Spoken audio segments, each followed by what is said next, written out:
we welcome you inside Kidd Brewer Stadium in Boone, North Carolina. It's Sun Belt Conference football on ESPN3 as the Troy Trojans come in to face the red-hot Appalachian State Mountaineers.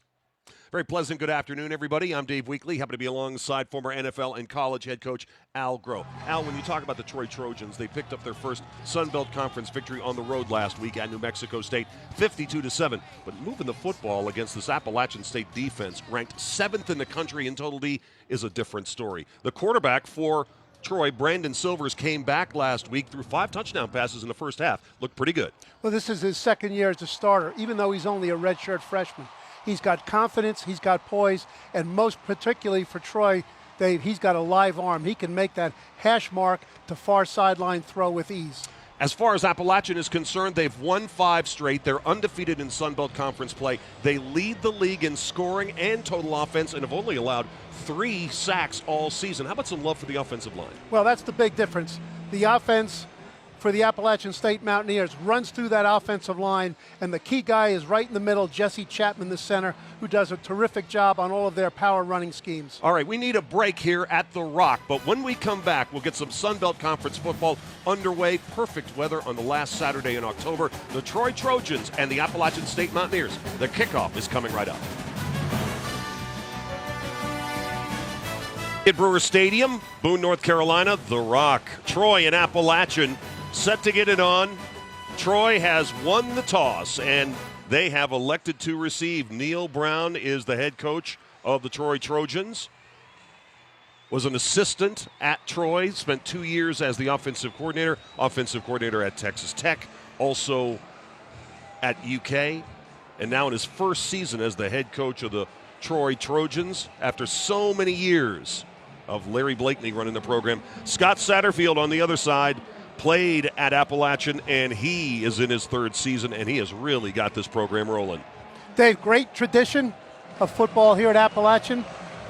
Jerry Moore had great success with 3 national championships as an FCS team, and Scott has taken that up into the FBS level and doing a great job with it. Zach Maddox with the kickoff, and this one will go through the end zone for a touchback.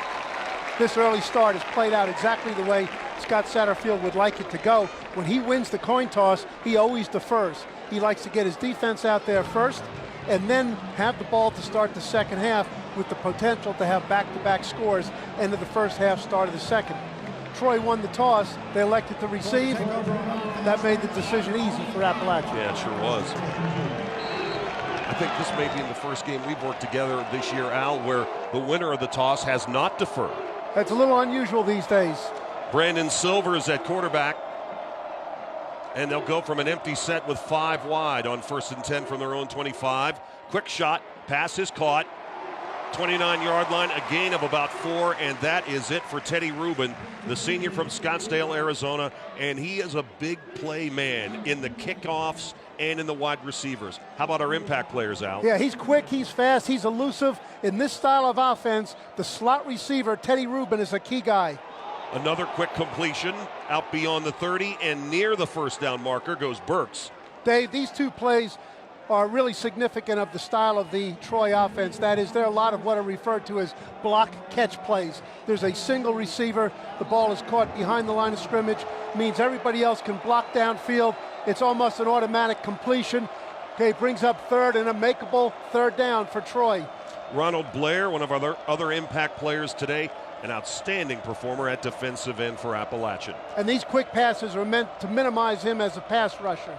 Play action on 3rd and 2, and the pass is picked off. And how about that? Our impact player is going to take it to the house.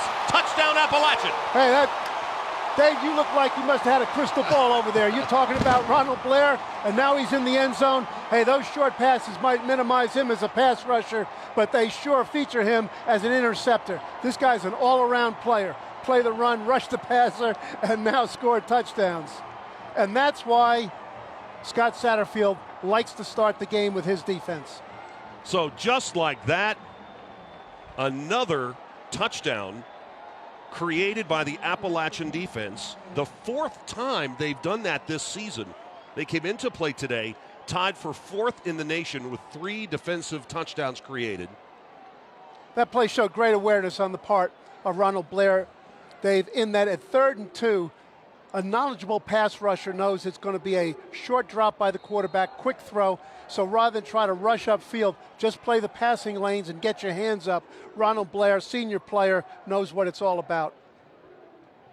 Jed Solomon on to add the extra point. The kick is up, and the kick is good. So Troy takes the football, and then Ronald Blair takes it away. A pick six, and the Mountaineers lead early at home, 7-0. Touchdown by Ronald Blair in the opening moments of the game. Here's another look. He plucked the ball out of the air, Dave, just like he was a wide receiver or a tight end. 17th turnover created by this Appalachian State defense, now with a dozen interceptions on the year. Al, when we were here a couple of weeks ago for Appalachian's win, a lopsided win over Wyoming, we saw Latrell Gibbs take a pick six. Well, he's got a ball hawks mentality too, Dave, and it must have rubbed off on Ronald Blair.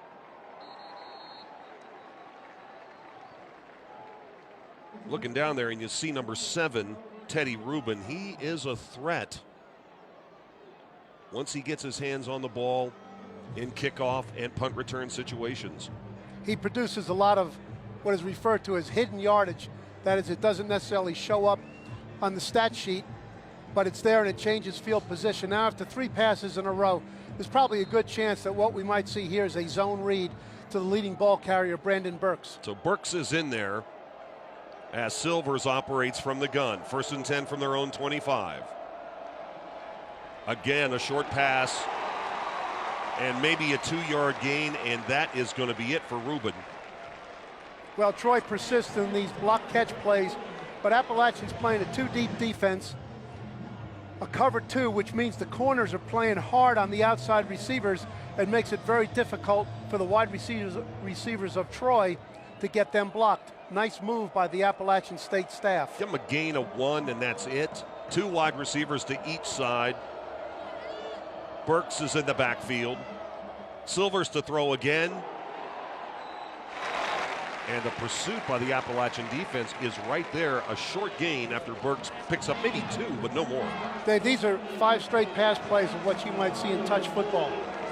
And Appalachian was well prepared for it. This cover 2 scheme that they're running is exactly the way to play against these type of wide receiver screens and quick flat routes by the backs. 31% third down conversion rate for Troy coming into this game. Again, Silvers to pass. The protection is good, and then now finally breaks down, and he's sacked. A good pocket for a moment. Well, that's the first 3rd and long or obvious pass rush situation that Troy has faced. Appalachian changed it up, Dave. They went to a 3-man rush, dropped 8 guys into coverage. Right at the sticks level, there was nobody open. They had all the passing lanes saturated.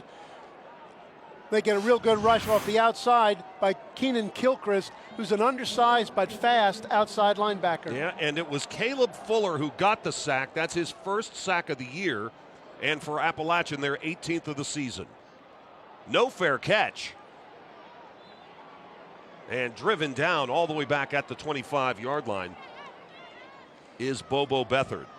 And so the Appalachian offense comes onto the field with the Apps already in front, 7-0. They've got good field, even with the long kick. They've got good field position here on the 27-yard line. We'll see a very different approach to start the game from Appalachian, not necessarily on the very first play, but throughout the drive. We see 2 backs in the backfield as opposed to the 1-back spread set. A lot of power running plays. They love the zone play, not the zone read, Dave, the true zone play with the tailback carrying the ball.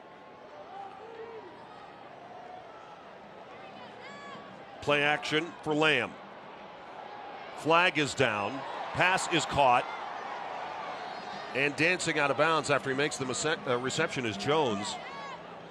Malachi Jones, the senior from Roswell, Georgia, will have to check on this flag. And it looks to go against Appalachian. All the zone plays that Appalachian runs lend themselves to play action and bootlegs, and that's how they started the game. Kevin Stein is our referee today.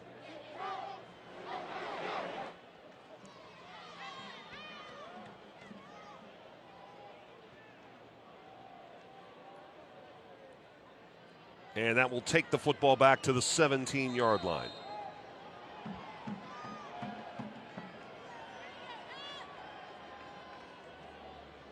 Going to keep this one on the ground.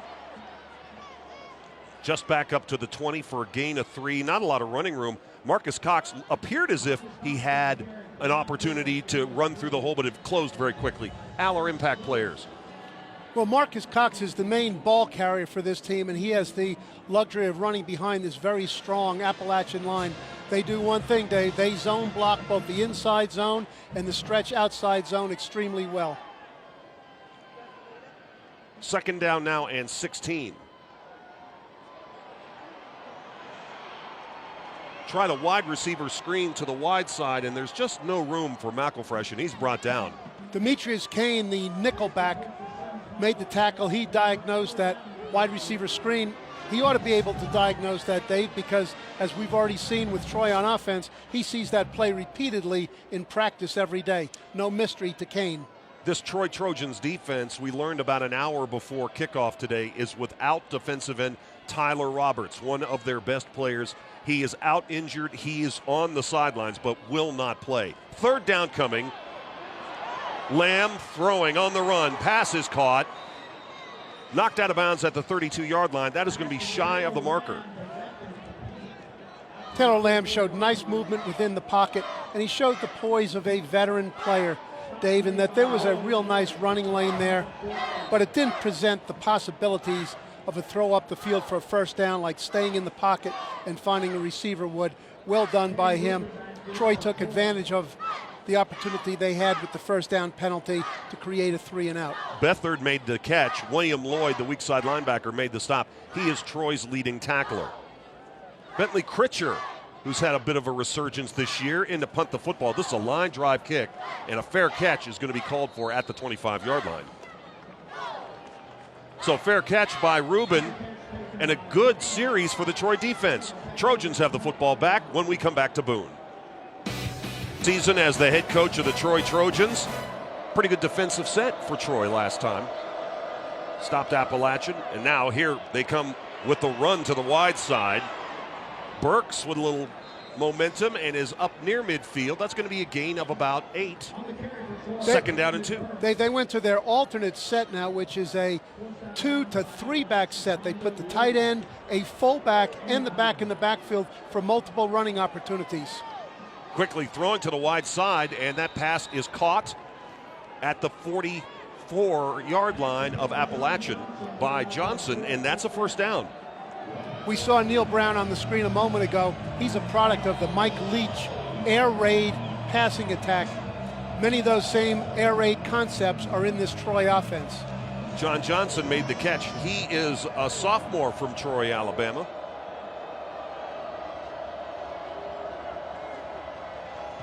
Handoff inside and to the 39-yard line.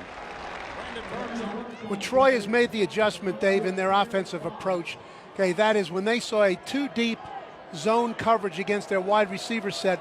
Now they've got more backs and more blockers in there to run the ball against that look. 45, Eric Boggs made the stop. And that's going to be a first down all the way down near the 24-yard line. And we told you about Teddy Rubin. Teddy Rubin's a real scat-back type. Okay, he's a punt returner extraordinaire. He's got good open field skills. He can run it. He can catch it. He's a do-everything guy. Very important to the Troy offense. He's put up over 100 yards receiving the last 2 games. Hill Silvers throwing, and that pass is caught down at the 6-yard line. It's going to be first and goal for Troy. We can see how Troy has changed their offensive approach from those little short block and catch plays to running the ball with power and using maximum protection to throw the ball upfield. Here they go to a 7-man protection to be able to throw the ball deeper. Emmanuel Thompson made the catch. Troy coming back to the line very, very quickly, running a play, and not that time. Nothing doing that time for the running back, Andre Flakes, a sophomore from Milton, Florida. And Ronald Blair now showing the other side of his game, penetrating on run defense for a tackle for a loss to go along with his pick 6. Great red zone defense this year by Appalachian. Their red zone defense, 5 of 17, and they've only allowed 4 touchdowns. from the 6. And that's a wildcat, and it's going to work into the end zone for Brandon Burks. They go to the wildcat look inside the 5-yard line, and it clicks, and the Trojans are within an extra point of time in the game. Yeah, that whole series, Dave, a real nice adjustment by Neil Brown with the offensive game plan for Troy. 2 quick series that produced nothing showed them that, hey, there's not much hope here in this catch-and-run short passing game. Let's run with power, max protect on the passes, and get the ball up the field, and they did just that. Solomon on to add the extra point. It's up and good, and we're tied at 7.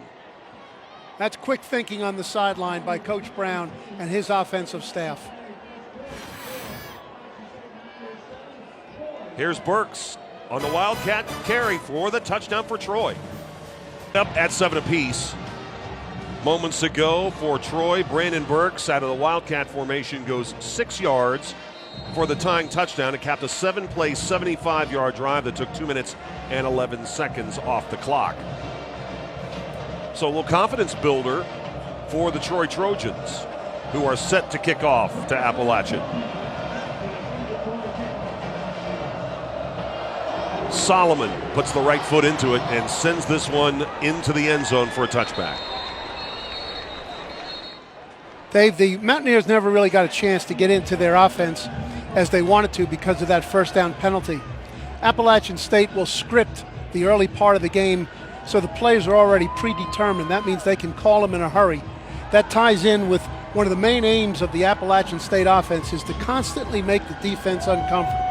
They do that through personnel changes and formation changes, an early script that lets them move very quickly, and the use of cadence in a variety of ways, some dummy cadence to assess the defense and then make the right call. Let's see how they get into it here on their first series without the penalty. From the 25-yard line, Lamb at quarterback off to a good start, 2 for 2 for 13 yards. Flag is down, and Marcus Cox is brought down as he reaches the 29-yard line. We'll see what this flag is all about. Sanders made the stop. Gosha also in there. Lonnie Gosha, 6'3", 306-pound senior from Lake Butler, Florida. Yeah, that flag was thrown like a dart at an offensive lineman, so we're pretty sure what this one's going to be.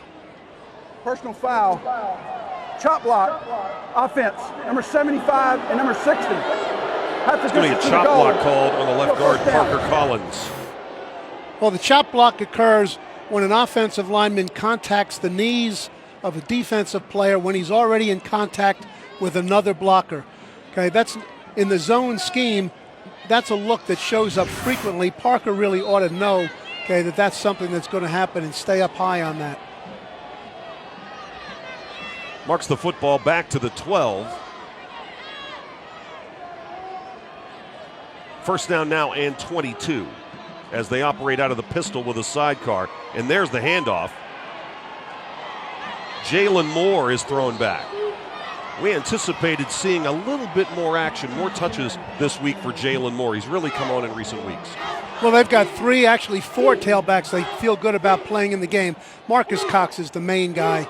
Okay, he's going to get the ball most of the time, but they'll play a lot of them. But just as the start the game plan for Troy didn't work very well, the start the game plan for Appalachian State is having the same kind of minimal results. All right, second down now and 22. 4 wide receivers. Trips to the wide side. That is the right. All kinds of time. Still rolling. Going to throw this ball out of bounds.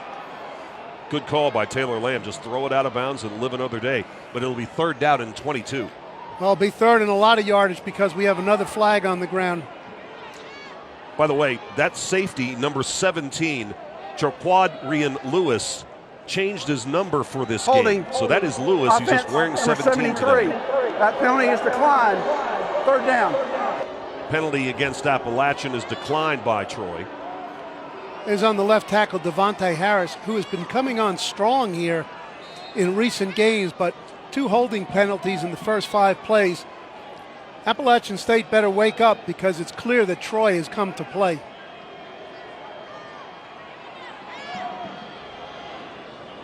Going to keep this ball on the ground. 1 broken tackle, make it 2. Marcus Cox trying to get wide. And it's going to be really close to the first down, up at the 35-yard line. It looks as if he's just shy of the marker. Marcus Cox showed us right there why, despite the stable of really quality running backs, he's the main guy. Okay, he's got skills, he's got heart, he's got toughness, and he gives Appalachian a chance to convert. Okay, with a gutsy call here, 4th down and 6 inches inside their own 35. Going for it on 4th down here.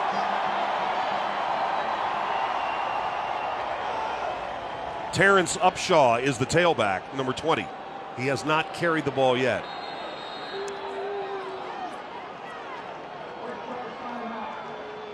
And the Apps are going to call a timeout and think this one over. Well, what you want to do here, Dave, if you really are planning on going for it, use a dummy cadence as he did to try to pull the defense offside and then call timeout.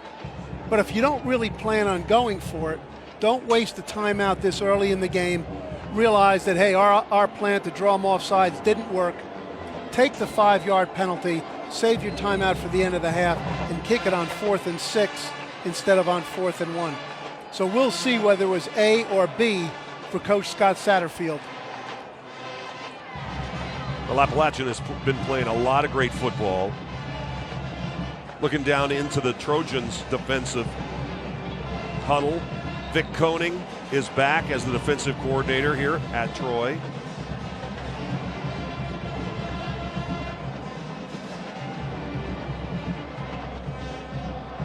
And the punt team will come out. Well, in view of the punt team coming out, then that really is a wasted timeout. They could have taken the 5-yard penalty. These timeouts, Dave, are so valuable at the end of a half to give the opportunity to either get the ball back or score touchdowns. Rubin had a 30-yard punt return last week at New Mexico State. Second punt for Critcher. Rubin, no fair catch. And he has immediately dropped. Alex Gray, a reserve defensive back. And you get more playing time when you make big plays on special teams. That's a real nice open field tackle there. Had a lot of space for the runner to put a move on him. Good shoulder tackle, down low, wrapped his arms, no run back. Good net yardage, even though it wasn't a great looking punt. All right, let's see which style of play here now Troy goes to. They've changed their formation look. They're now going with what essentially is a 2 tight end look for the first time in the game. They'll start this one on the ground. And second level stuff for Brandon Burks as he takes it out near the 37-yard line. All right, they're going to try to go fast here, Dave, and could quite possibly repeat that play, which is a gap scheme play that they ran for the first time. They love to repeat successful plays. Gain of 8, second down and 2.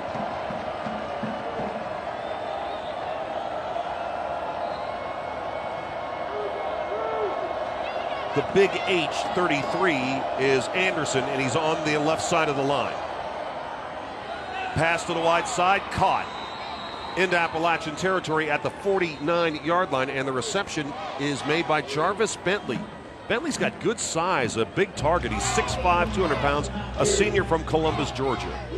We have a flag down on the far side. Brandon Silver showed there what we pointed out about him to start the game is he's got the zip in his arm to throw the ball from one hash mark to the far sideline without straining whatsoever.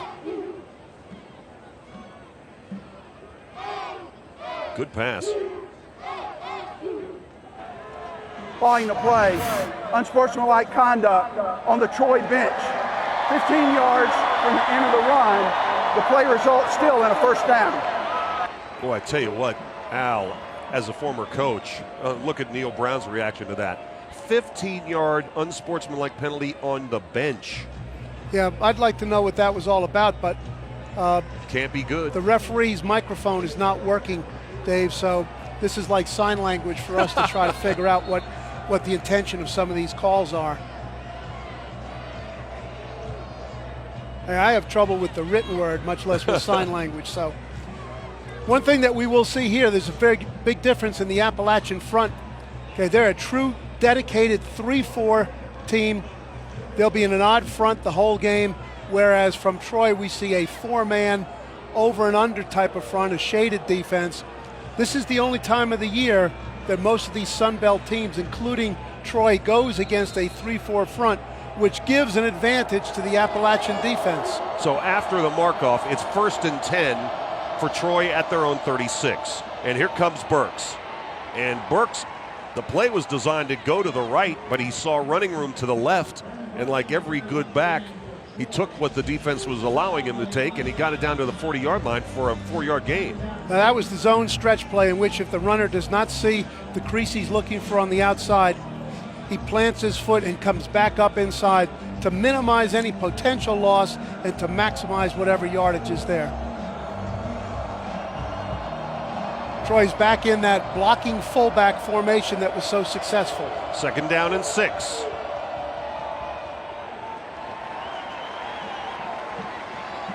A gain of about a yard that time for Burks.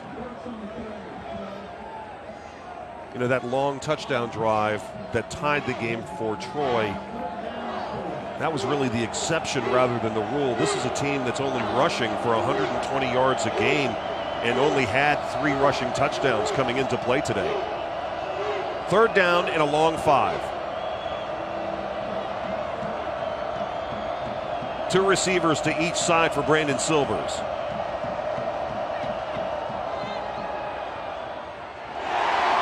Pass is incomplete. It was intended for Burks, but it came in hot, and it's going to be 4th down. A little bit too much steam on it. That little swing pass to the flat, Dave, is a short pass, but particularly to the left. It's not necessarily an easy pass for the quarterback to throw. Had a little bit too much on there, but he was under pressure. They ran a game on the left side. Ronald Blair was part of that game. Had he held the ball for 1 count further, he'd have had a big headache.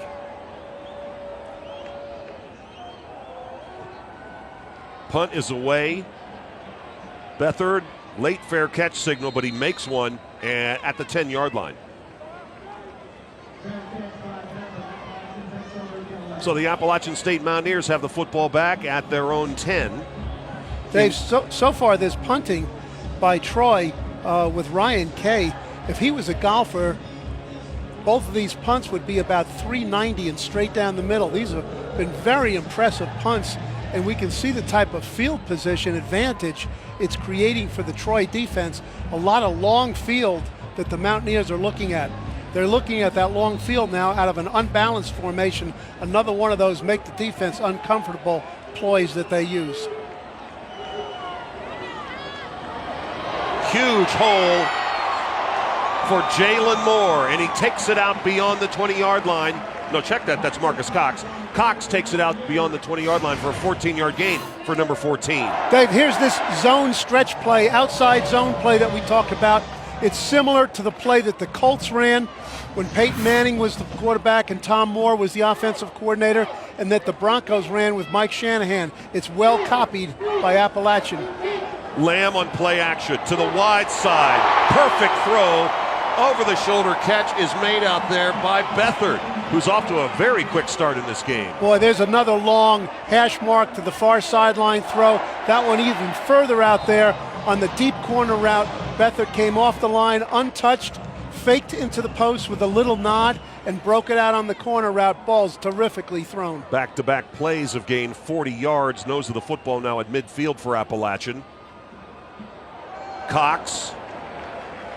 And a good head of steam, going to give him forward progress near the 44-yard line before he's thrown back. Gain of 6. All of us watching the game, as well as that Troy defense, is going to see that play probably 25 or 30 times today, Dave. It's no mystery, but the execution of the offensive line on an ongoing basis is really the key to that, and it's been terrific all season. That was the free safety, Montrez Kitchens, who made the stop. Here's Lamb, rolling, pass is caught. And that's the bootleg, usually out to the right, that comes off of that zone stretch play. Levi Duffield, 86, made the catch. Appalachian will use 4 tight ends. He's tough. Former walk-on, switched from linebacker to tight end during the spring. One career catch to this point. It was a 9-yard touchdown on the road at Georgia State this year. 3 wide receivers to the top of your screen on 3rd and a yard. Keeper for Lamb, and he's got the first down. Got the first down on the zone read play that's very popular around the country these days. Appalachian does not expose Taylor Lamb to contact very often on that zone read, but on 3rd down plays and plays in the scoring zone is when his number gets called. 1st and 10 for Appalachian at the Troy 39. Game tied at 7. First quarter winding down. No flag. Now a flag does come in. And Lamb sensed it was a free play and just couldn't get the matchup and threw the ball out of bounds. Taylor Lamb adeptly used one of those things in the bag of tricks to make the defense uncomfortable, and that's the hard count to pull the defensive line offsides. Now that slows their charge down a little bit. Not only does it get them the 5-yard penalty, but it gets in the heads of the Troy linemen. And how about that? The referee's mic is on. Well, you know, it's a high-tech device, Dave. Sometimes it takes these guys a long time to figure it out. Rashard Dillard, number 7, was the Troy Trojan who was offside. Got to make sure you're pushing the on button, not the off button. Dillard had a 30-yard fumble return for a touchdown last week in New Mexico State. Hard running, Terrence Upshaw down to the 22-yard line for Appalachian. Well, the key to this is the blocks by Bo Nunn, the right tackle, and Colby Gossett, the right guard, on that zone scheme. Do a beautiful job of not only blocking the down lineman, but getting to the linebacker level. And quickly, Appalachian right back to the line of scrimmage. And it's Upshaw to the other side. Breaks a tackle, takes it on down inside the 10-yard line. And this looks to be 1st and goal for Appalachian. Well, the guys on the other side just get a chance, and now we can see Jesse Chapman, the center, how he reaches wide to his left, hooks the nose tackle, which creates a running lane, and lets the other blockers to that side come off on the linebackers. Jesse's the key to those zone plays. Nose of the football at the 10-yard line, so this is 1st and goal. Upshaw, boy, hard running, takes it off the right side, maybe down near the 8-yard line. Well, that's 3 of those stretch plays in a row, Dave. So when I said 25 times, okay, that might be pretty conservative. We might see it 35 times. It's their bread and butter play.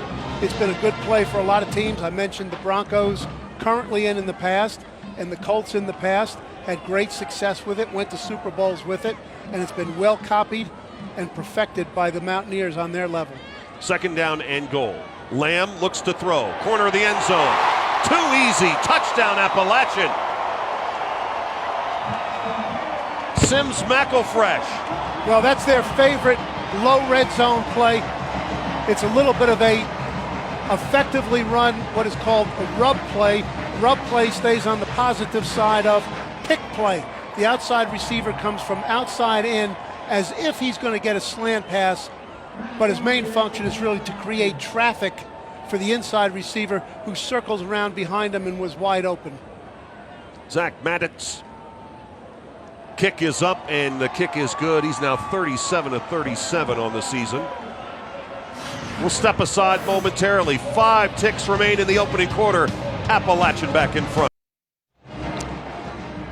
All right, we're back inside Kidd Brewer Stadium in Boone, North Carolina, better known as The Rock. And a nice answer there by that Appalachian offense. Stretch plays, Upshaw got it going, and then Lamb with a perfect throw to McElfresh in the corner of the end zone now. Yeah, everything stems off their ability to consistently run the stretch, because besides the yardage on that, they got a play action pass for a big gain and a bootleg pass for a big gain.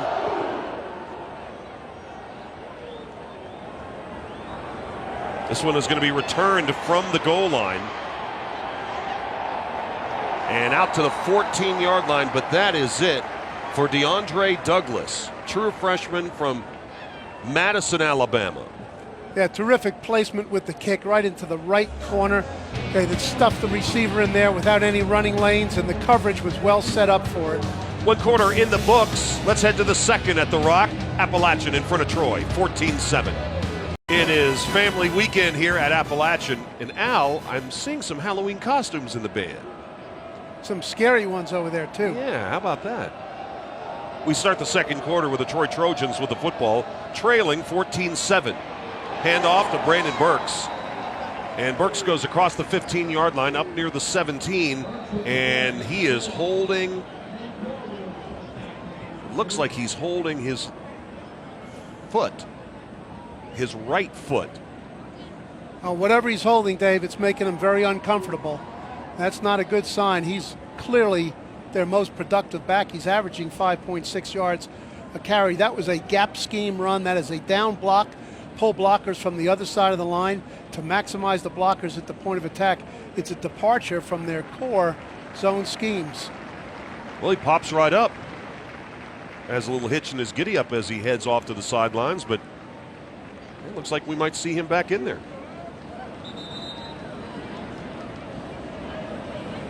Probably head him over to the table. Maybe he needs a retape.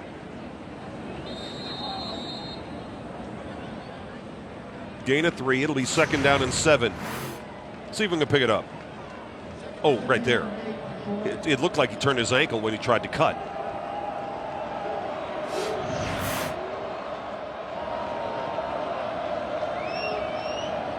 Silvers. Incomplete. Good pressure in the pocket. Ronald Blair amongst many, this time lined up on the right. He'll be all over the line, Dave. He's an equal opportunity tormentor. He plays right end, he plays left end, he plays nose tackle sometimes on their nickel and dime defenses. Now that they're going to their nickel look on this obvious pass down, he's out at the right end position. So this is his 3rd alignment in this game so far. Empty set for Silvers. Troy 0 for 3 on their first 3 3rd down conversion attempts. Troy rushing, or rather Appalachian rushing, 4, defending was 7. And second effort looks as if that got the first down for Brian Holmes. Holmes, the senior from Lake Butler, Florida, had 2 catches for 18 yards and a touchdown last week in New Mexico State. That was all second effort. Appalachian rush 3, dropped 8. There's not much space upfield. Silvers with a good decision to come underneath the coverage and a good run to make it. Empty set again. Quick shot. Pass is caught. Pulled in by Rubin across the 30 and up near the 34-yard line. So that's a gain of nearly 8. Yeah, you named it right, Dave. Quick shot. That ball no sooner touched his skin than it was out of his hands. Those are almost impossible to defend. And that's the basis of this air raid offense as run by Troy.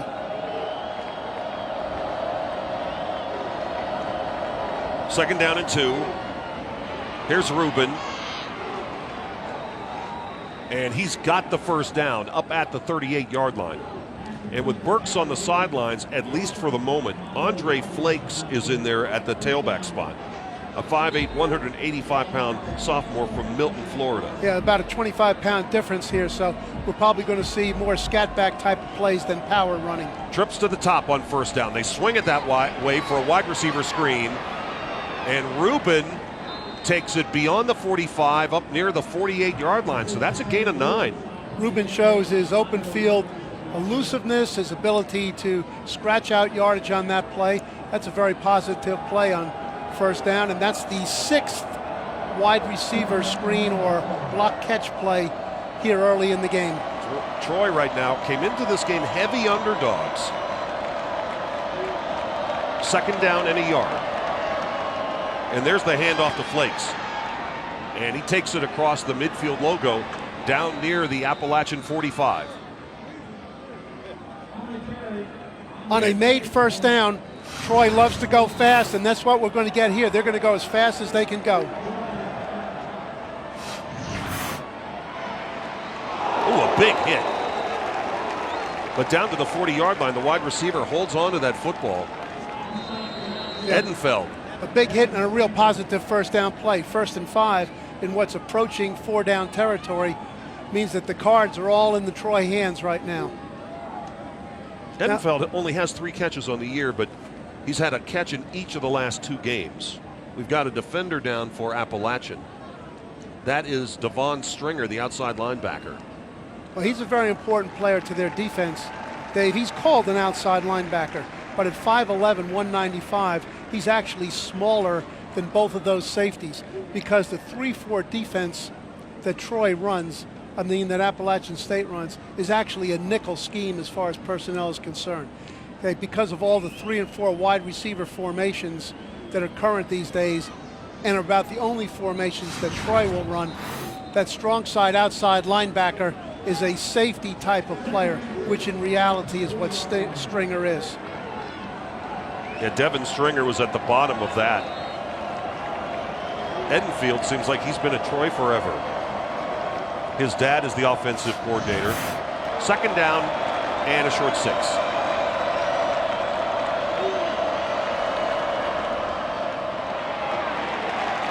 Troy finding a little bit of success with the running game on this particular series. Flakes again on the carry. Well, most of their successful runs, Dave, have come when Josh Anderson, number 33,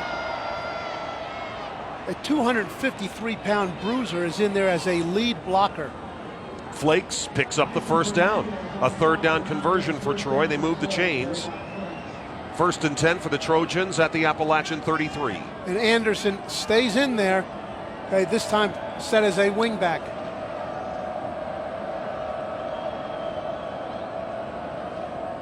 Silvers to throw. Pass is caught. And stretching out now near the 20-yard line is the receiver for the Troy Trojans. That's Emmanuel Thompson. That's his second catch of the first half. Silver's arm stretches the defense all the way across the field. He can get it to any place. Puts a lot of pressure on the defensive secondary. Flakes, and he is dragged down before he could get to the line of scrimmage. Yeah, Flakes immediately saw Ronald Blair in the backfield, forced him to cut back into the rest of the pursuit.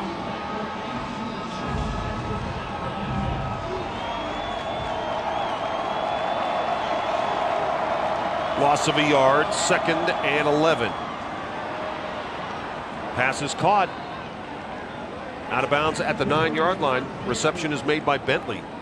Boy, Silvers has been very accurate here in this game. Well, he's 70% last year, Dave. He's naturally accurate. He's got a great eye-to-hand coordination, and he's got the velocity to get the ball anyplace.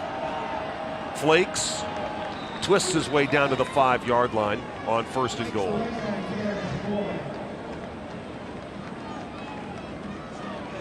Now, the last time they were in this situation, but it had Burks in the backfield, we saw them go to the Wildcat here.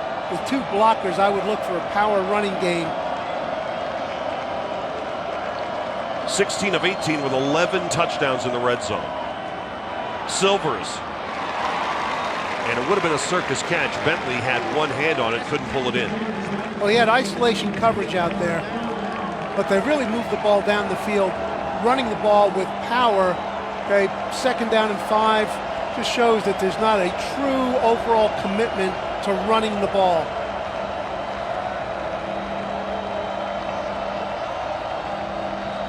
And it looks like Troy wants to take a timeout to talk this over.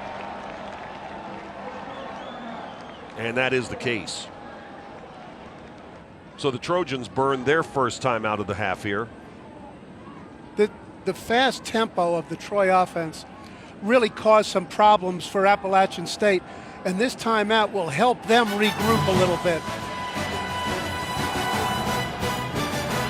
The Trojans are over the football at the 5-yard line on 2nd down and goal. 10:27 to go, 2nd quarter. Appalachian with the lead, 14-7 in the Sun Belt game. Silvers with 2 backs from the gun. 3 wide receivers, 2 to the bottom of your screen. Single coverage to the short side. And he threw the ball over there. It was intended for Bentley, and they were simply not on the same page. Yeah, that's unfortunate for Troy, just coming out of a timeout where they had an opportunity to discuss the play and go over all the what-ifs. But though the receiver and the quarterback saw things very differently. Jed Solomon will attempt a field goal from the middle of the field. This will be a 23-yard attempt. And the kick is up and good. It's 14-10. A lot of positives in that drive for Troy, Dave, highlighted by the across-the-field throws by Brandon Silvers and the power running, and a lot of issues for the Mountaineers to solve. 14-10 Appalachian. Back to Boone in a moment. Appalachian with the lead, but the Troy Trojans just run a march. 17-play drive, 81 yards, took 4.5 minutes off the clock, but the drive stalled near the goal line, and they had to settle for a 23-yard field goal by Jed Solomon. What is that? Is he a piece of bacon?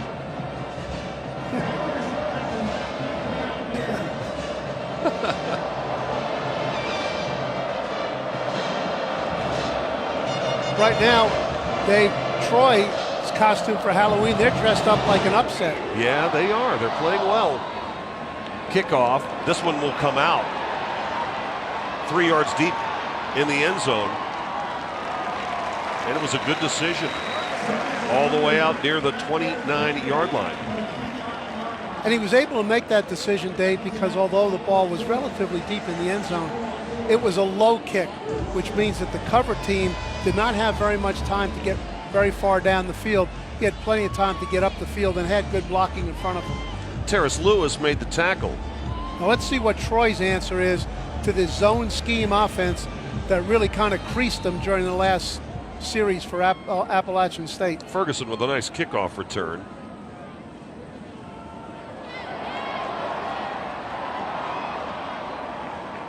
It's going to be a gain of 9 out to the 39-yard line. Very slick by Coach Scott Satterfield. That is, he stayed one step ahead of any defensive adjustment. That's the first option play that Appalachian State has run in this game. That brought the ball to the outside. That's a complete changeup. Okay, that's like going from your fastball to your changeup, Dave, if you were a pitcher. Another nice play by McElfresh. Sam Levy was shaken up on the play, and he is on his way to the Troy sideline. He was playing at the defensive end in place of Tyler Roberts, one of the best defenders in the Sun Belt, and one of the best defenders, obviously, on the Troy defense, who is out for this game because of injury. Upshaw spun away from one tackler, but when he spun back into the line of scrimmage, ran directly into 3 more Trojans, and he was brought down, so it's going to be 3rd down now. 3rd and a yard. Well, that's impressive by the middle of the Troy defense. Good, really good pad level, Dave.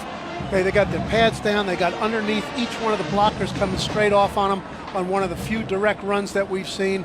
They won that one at the line of scrimmage. Right, 3rd and less than a yard.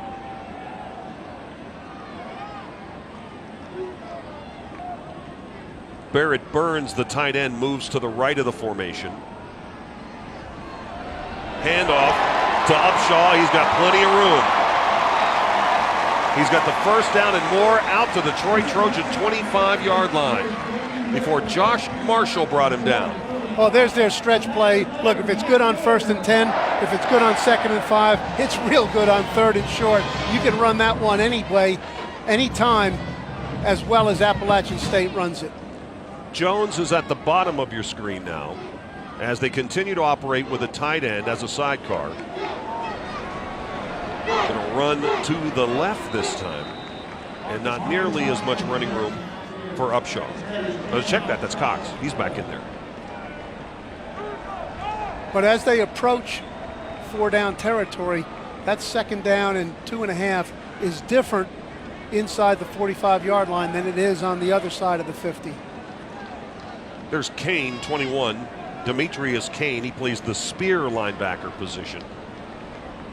And that's their nickel linebacker. He's a hybrid type player. Lamb. And he's brought down at the 39-yard line.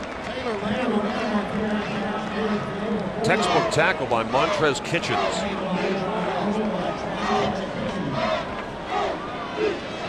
What do you think, Al? Was that a designed run for Lamb? It was a designed choice play. Give it to the back or keep it. And then after he kept it, he had a choice as to whether to pass it to the perimeter or keep it himself. A lot of options for the quarterback on that play. 4 wide receivers this time. A trio of receivers to your top of the screen in a cluster. Lamb rolling. throwing, incomplete. Receiver was out of bounds. Yeah, that would have only worked in Canadian football. They got a little bit wider field than we have here. Metters was the intended receiver. So it's 4th down. A little too far for a field goal, a little too close for a punt. Field position's a big thing here now, Dave. As hot as this Troy offense is, if Appalachian State doesn't make it, it'll be great field position for Troy.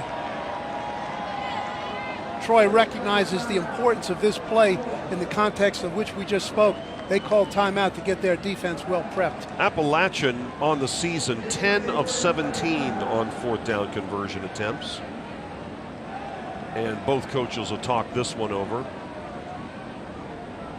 I don't think the decision will change. I think Appalachian is still going to go for it here. Yeah, that 10 of 17 is only relevant when you see the distance that's needed. Yeah. 4th and 4 here now that they need, or a long 3. That's a little bit of a stretch, and they've got to consider, is this a pass play, is this a run play? Well, we saw in the previous 3rd down play that went for 12 yards, that stretch play is good under any circumstances. This is the 5th all-time meeting between these two teams, all tied up at 2 apiece. Appalachian won last year's game at Troy 53-14, and that game really signaled the turnaround that Appalachian is still riding that wave. In anticipation, they've taken out one of those wide receivers and put in their blocking tight end / fullback. Lamb to throw. Incomplete. And the ball is going to go over on downs. And the intended receiver was Jones. Just couldn't quite reach it.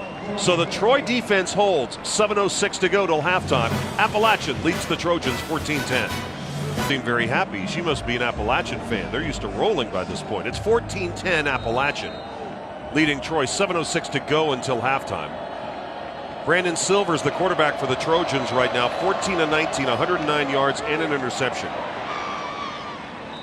And he will follow the tailback right into the hole and go for a positive play. Takes it out to the 43-yard line, a gain of 5. We can see him operating at the line of scrimmage. They've called 2 plays in a row. They know what this play is going to be even before the previous play. They're going real fast.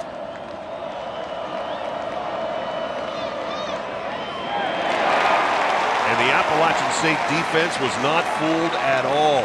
Real nice play by Stringer. Okay, kind of the slot linebacker. He's out there on the wide receiver all the time. He's a safety style player, and his athletic ability and lateral quickness paid off out there in space. Rubin loses 4. It'll be 3rd down and a long 8. Appalachian, other than the first 3rd down, Dave, has not been very successful with these 3-man rushes. Let's see if they juice it up here a little bit and bring 4 or maybe 5. Still no sign of Burks, who had to leave the game with a twisted ankle. Flakes remains in there. Back foot throw, incomplete. Oh, and into the cage goes John Johnson. Well, he was well covered by the corner out there, Latrell Gibbs, who is their leading interceptor. He's a real good man-for-man cover guy. He was matched up on the wide receiver all the way down the field. Appalachian ran a little 4-man game off the front, created more pressure than what they've had previously.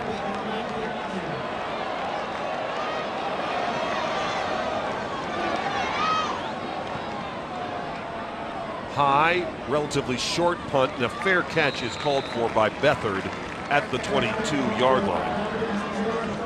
Yeah, certainly not one of those long, deep tee shots on that one, Dave. No, Ryan Kay, the punter, the junior from Jonesboro, Georgia. Well, both of these offenses followed up very impressive long scoring drives with drives that resulted in a failed 4th down and a punt. So they really didn't capitalize on the momentum they had offensively. I guess we could look at it, Dave, and say the defenses have risen up and are playing better. Yeah, they certainly are. 5:52 to go in the half when we start this possession for Appalachian. Upshot, I tell you, he is really impressive with the way he runs hard. Takes it out to the 30-yard line. That's going to be a gain of almost 7.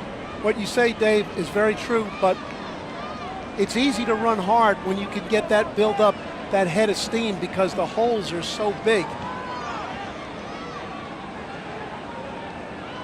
Lamb on the keeper. And he's got the first down up at the 37-yard line. Two really smart decisions. One on the read to keep the ball, get what he could, but as you saw there, Dave, at the end of the play, he just kind of gave himself up. Okay, that is, he protected his shoulders from any hard hit. This is a smart player. His dad, Bobby Lamb is the head coach at Mercer. Hey, I had two sons, both of whom were quarterbacks, and it's easier to be the head coach than it is to be the father of the quarterback. So Darius Ruckert made the stop. Lamb throws, pass caught, close to the marker, going to be about a yard shy. And another catch by Beathard, who's been busy here in the first half.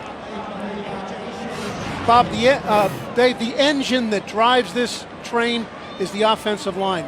The guy who steers it is Taylor Lamb, making really good decisions and stepping up and making those kind of plays that add to what the running game brings. It's two really smart plays in a row by Taylor. Second down and a yard for Beathard. That was his third catch of the half. They fake the jet sweep and then run to the wide side.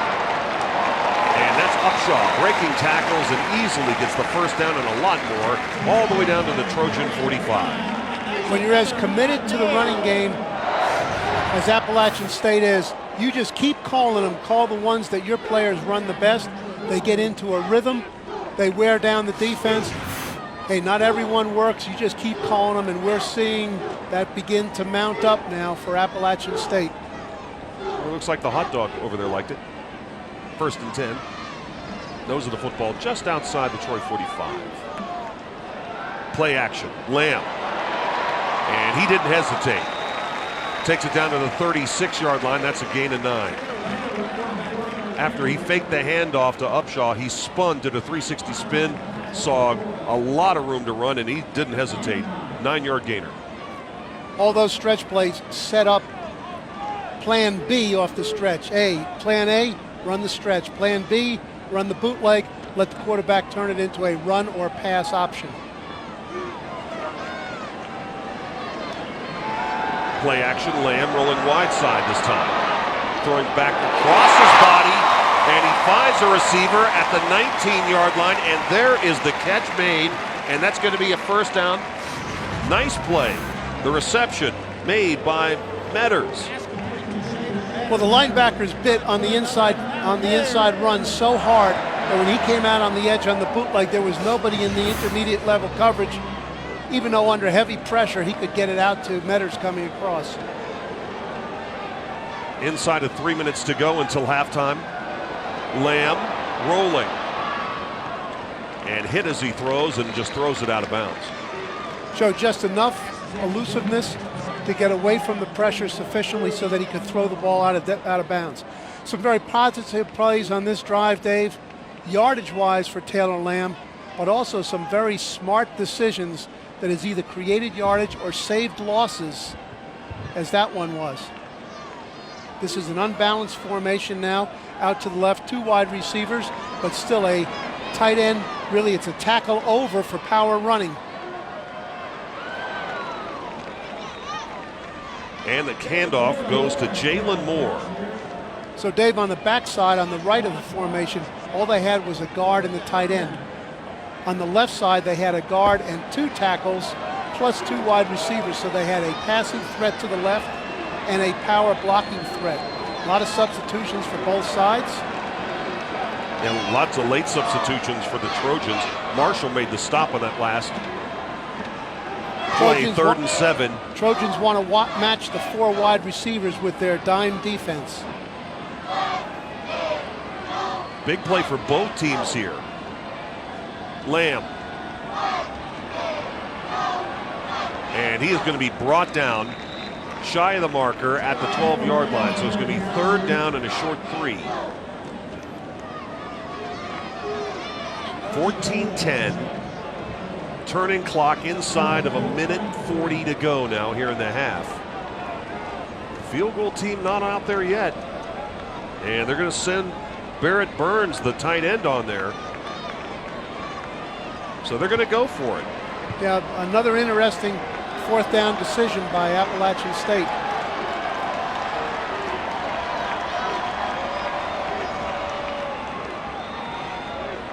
They need to reach the Troy 9-yard line. Now, the timeout came as a result of the fact that Troy has not played any man-for-man coverage in this game. Dave, every snap has been zone coverage of some type. On this particular fourth down play, they showed blitz coverage that's straight out man-for-man on the 4 wide receivers and 7 blitzers. The Mountaineers did not have enough protectors available to block all 7. That's why the timeout.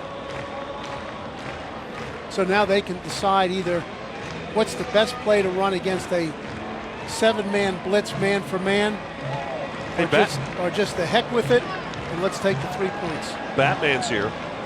Hey, Batman can be any place he wants to be. I think he was. What was your favorite Halloween costume growing up, Al? Mickey Mantle. Oh, man, nice. Now the field goal team has come on. So this will be a 29-yard attempt from the left hash. Dave, with the Mountaineers getting the ball to start the second half, this is the right decision. Good snap, good hold. Maddox. And the kick is good. Now, I'll explain that, Dave. There's a lot of reasons to defer when you win the coin toss.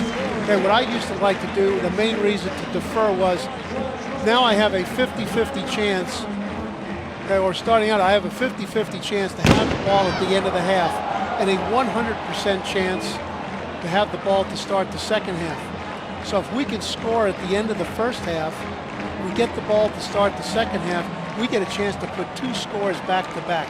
So that's why that was the wise decision there.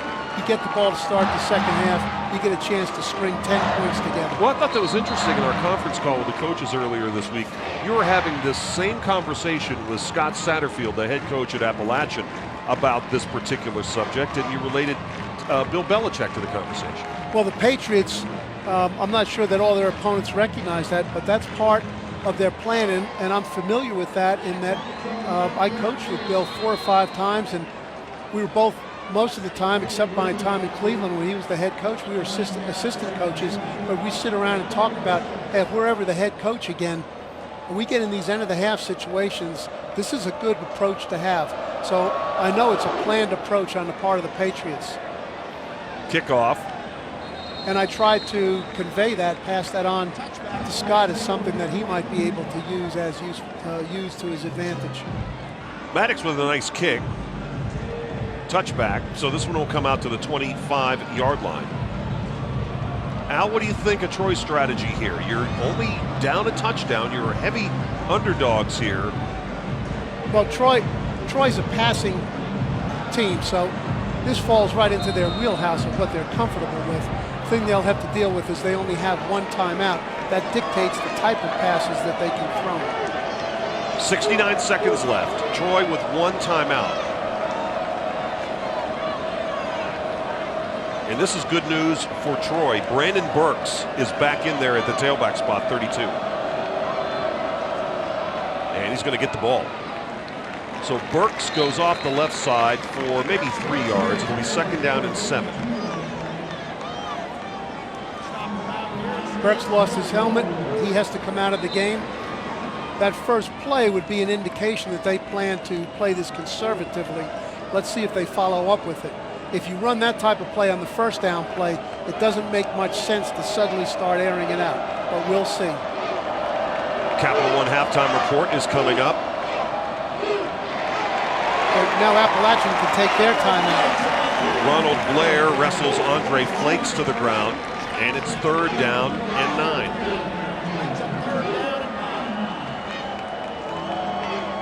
See, because the play clock hasn't started yet, Dave, they will not have to, it looks like they're going to snap the ball anyway. Silver's back to pass, going to send this one long, incomplete. Brian Holmes was the intended receiver, and now 12 seconds remain, and it's 4th down. So for Appalachian to make total use of this Still third down. All right, so Nathaniel Norwood was offsides for Appalachian. So it's a 5-yard mark-off. We'll replay third down. What Troy wants to do now is just with 12 seconds left on the clock, Dave, in 3rd and 5. They're probably not going to go 69 yards on this play, and their intent has not been to drive down the field. Just run the ball and run the clock out.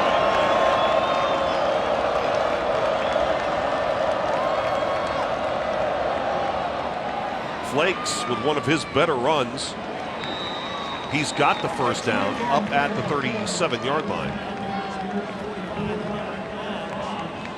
One thing to consider, that Appalachian State has just been lights out in the third quarter of games this year. They will get the third quarter kickoff. They have outscored their opponents in the third quarter 83-7. Clemson is the only team that scored on Appalachian in the third quarter, and no team has scored on their first possession of the second half against this Appalachian State defense. All right, our first half is in the books. Appalachian State looking for their 6th consecutive win, 10 wins in a row in conference play dating back to last year, up 17-10, set to start our third quarter of play. Appalachian State will get the ball first. Algro, let me ask you, we were talking a little bit about your relationship with Bill Belichick, and of course Bill Parcells hired you. Who gives the best halftime speech in football? Well, we didn't get very many halftime speeches from those two guys. Dave, it takes an extreme thing to really necessitate a big halftime speech. What it is talk tactics and tell your team how they have to play the game. How about this? Onside kick recovered by Troy. Well, amongst the things that Troy needed to do in this half to have a chance to win was to create some takeaways. They had no takeaways in the first half. Essentially, this is a takeaway that took away that cherished start the second half possession for Appalachian, as well as give really good field position to Troy. That's a smart, on-the-road move by Coach Brown as an underdog in this particular game. Now he's got 3 wide receivers in a bunch formation out here to the right, the first time that he's shown that, other than to throw one of those little block and catch bubble screens. So 1st and 10 for the Trojans at the App 46 after the onside kick to start. And how about this, a wide receiver pass, and that is going to click inside the 5-yard line all the way down to the goal line. Goes Jarvis Bentley. Beautifully done, Dave, and to follow up that onside kick as the man went in motion, you could just see that that was the intent of the play. Okay, they decided at halftime, we're going to onside kick, and if we get it, this is what the play's going to be. Smart playing, gutsy calls, fun to watch. All right, so here we go. Silvers with the snap. They're at the 1-yard line. To the goal line, but not in. Nose of the football, just shy. Burks could not get in. Burks on the Wildcat went for a 6-yard score in the first quarter. They've got 3 more tries, Dave, to get less than a yard. Trust your running game right here. Trust your linemen. Show them you have confidence in them to get the ball in the end zone. Andre Flakes comes back into the game. Josh Anderson, 33, is in there as well. And it's a Wildcat snap. And Flakes, close to the goal line, could not get in there. Eric Boggs, I think, kept him out. Dave, after 2 really slick calls, the onside kick, the pass, then why would you give the ball to a 185-pound guy when you got a 215-pound guy? Silver's back in there. Flakes right behind him. 3rd and goal. And the quarterback over the top. Touchdown, Troy. So the 3rd try is the charm. Silvers goes over the top for the Troy Trojans touchdown, and they are an extra point away from tying this game. There have been 2 takeaways in this game, one on the interception by Ronald Blair, the other one considered as a takeaway, the onside kick. That's evened out, and that's why we've got ourselves a 17-17 game.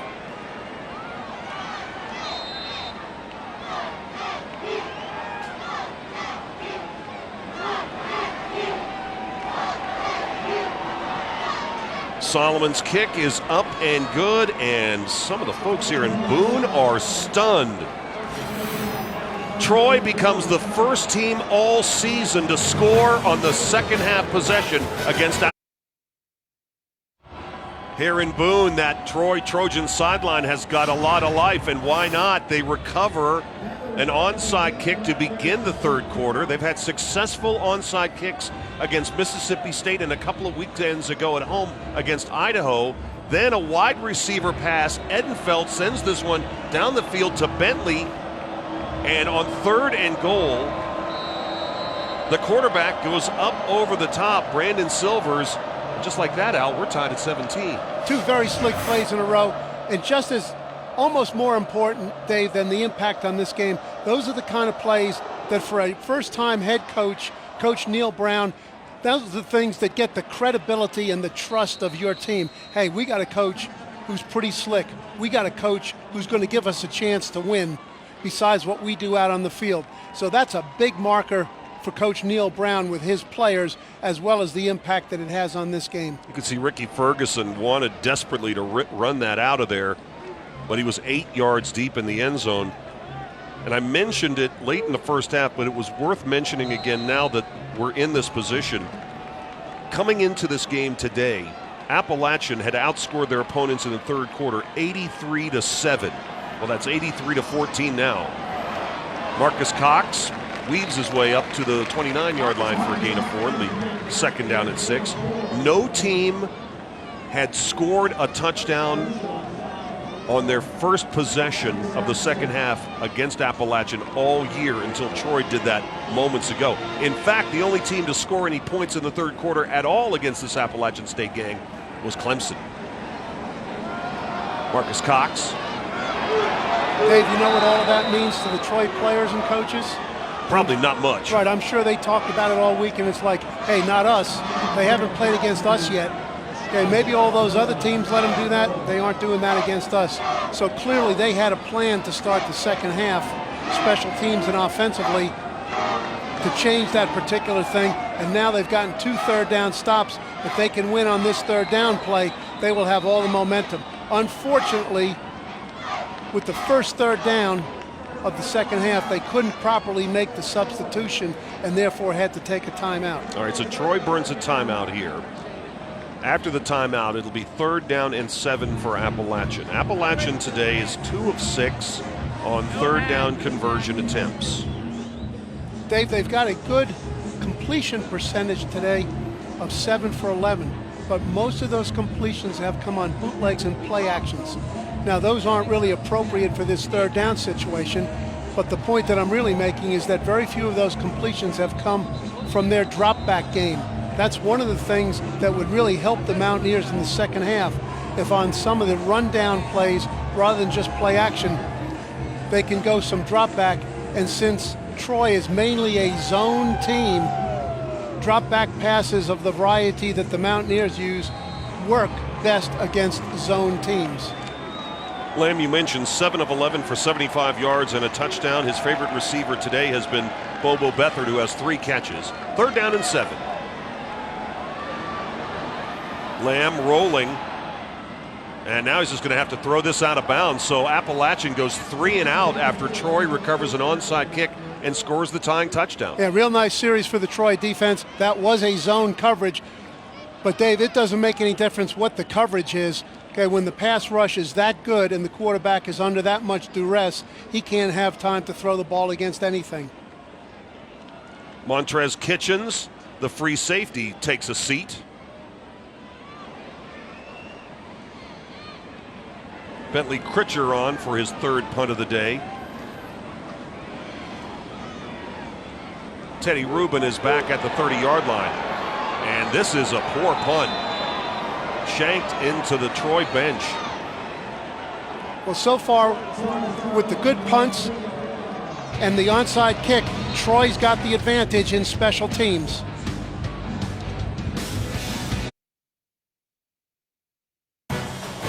Neil Brown, in his first season as the head coach of the Troy Trojans, riding a little momentum here. The Trojans have tied this game at 17, and now an interception. That pass is picked off. Hayes with the interception. And that's a huge play for the Appalachian defense. Bigger than huge, Dave. Even Donald Trump would say it's really huge. Tay Hayes. That changed the whole momentum. Great field position that Troy had to start the play. When you sprint out, it condenses the field for the defense. The quarterback can't use the whole field. The corner read the pattern perfectly, came off. The short man read the quarterback. That's a terrific play. That's big-time defense right there. That's a true freshman right there from Decatur, Georgia. Stepped up and made 3 starts on the corner when Mondo Williams was injured.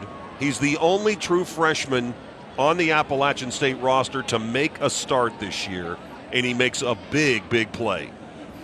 You know, David, thought while we're waiting here, we've got an injured player, unfortunately.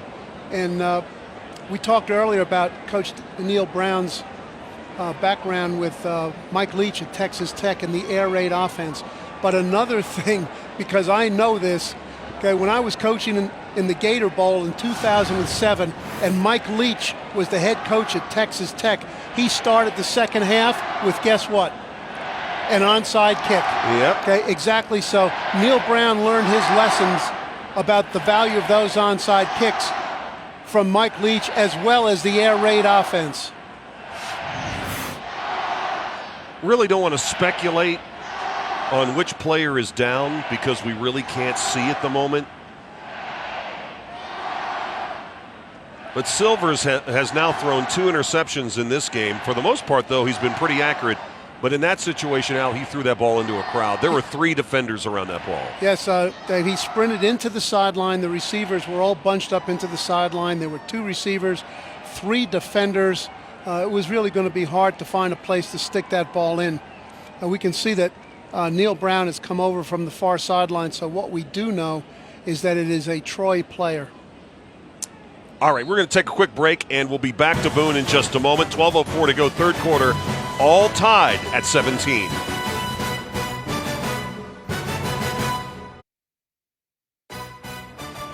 Troy wide receiver Jarvis Bentley was the injured player, and it looks like they're looking at his right wrist, the right hand. He came off the field under his own power. Now, after the interception, here comes Appalachian. Can they take advantage? Pass is caught up at the 26-yard line. Coming back and helping out his quarterback was Montez McGuire. Oh, boy, what a good play by both McGuire and by Taylor Lamb. They wanted to go deep with that. They ran 3 vertical receivers. Lamb eluded it, came out to his left, but McGuire was smart enough to break his route off and run a scramble conversion to give Lamb a receiver available. Yeah, Montez McGuire was suspended earlier this year, came back from a 3-game suspension and played against Wyoming. And in the last 3 games, he's now got 3 catches. That play in and of itself has put Appalachian State in field goal range, even if they don't continue into the end zone. As I said earlier, smart heads up, scramble route conversion by McGuire. Smart play. Smart teams win, Dave. Marcus Cox, first down and more. That's a touchdown-saving tackle by Lewis, but it's going to be first and goal for Appalachian. Lewis is wearing number 17 today for Troy. Devontae Harris, the left tackle for Appalachian, who's really been coming on strong here in recent games, is down.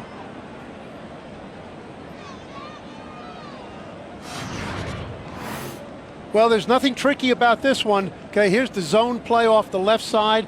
Harris is one of the players involved in clearing the way. Marcus Cox knows what to do with that ball when he gets it, as you pointed out earlier with Upshaw. When these backs get the ball with these kind of holes, they build up momentum and they hunt the goal line, and that's exactly what Cox did.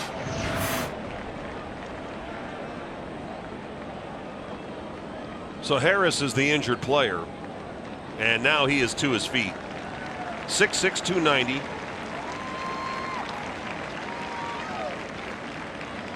Took over at left tackle for Kendall Lamb. Played a lot of right tackle last year as well. Looks like he might be able to get back in there. So it's first and goal now for Appalachian. They have never trailed. But the game is currently tied at 17 with 11:05 to go, third quarter.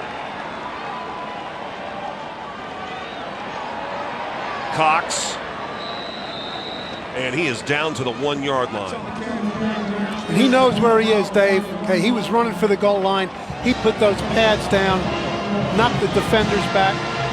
This guy's a tough guy as well as a skilled guy. And talking about tough guy, Devontae Harris is right back in there. Missed one play, and he's right back in there now at the left tackle spot. Burns, the tight end, 85, is also in the game. Second and goal for Appalachian at the Troy 1 yard line. And Lewis just goes diving in there and blows the play up from the secondary. Lewis made contact with Cox nanoseconds after Marcus Cox got the football. Smart call by Coach Vic Koenig, the defensive coordinator for Troy, anticipating with the ball on the 1 yard line, a direct run. He penetrated both A-gaps, that is the gaps between the guards and the center. Had two men in the backfield. Probably going to get a sprint out pass here. Lamb throws, touchdown, Barrett Burns. And so the tight end for Appalachian catches a touchdown for the second consecutive week. Well done by the Mountaineers. I'm not anointing Appalachian State as the conference champion yet, Dave. But if they are, they're acting. If they're going to become one, they're acting like one. In that when you get scored on to start the second half like that, you take a punch. You got to shake your head. You can't have a glass jaw. Team's got to shake its head, get up, and come right back and answer. And they did that on defense and offense. Maddox puts it up and through. And Appalachian is now back in front, 24-17. What we can clearly see with the Mountaineers, they can take a punch. There's no glass jaw on that team. That's another double option play for Lamb. He can either give the ball to the tailback straight ahead, pull it out and run himself, or throw the ball into the flat to the tight end who faked the block and then released wide. Good decision twice by Taylor Lamb. Burns, the junior from Woodstock, Georgia, seems like virtually every pass he catches is a touchdown. Last week he had a 33-yard touchdown catch that broke the game open against Georgia Southern. Has touchdown catches against Howard and had a 1 yard touchdown catch at Clemson. 24-17. Tight ends can be a very, very valuable part of your offense, particularly in the red zone. And that's prominent on his resume. 6 plays, 41 yards, 212 on the drive.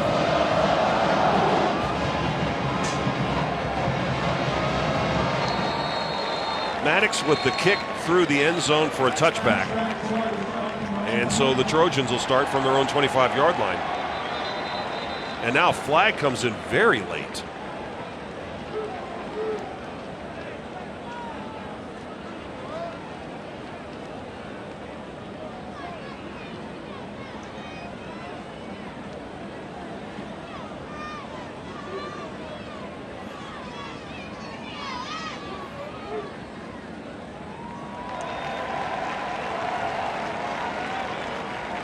Now, obviously, the referee's mic is not working, but it was an unsportsmanlike call against Troy.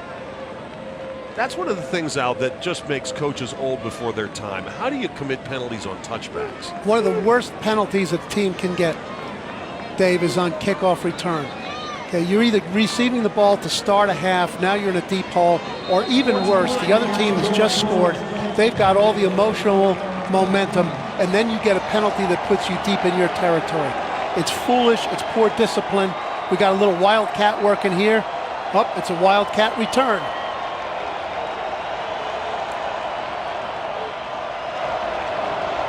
So from the 12-yard line. Boy, there was just nowhere to go for Burks. Right in the middle of that play, blowing it up, was Caleb Fuller.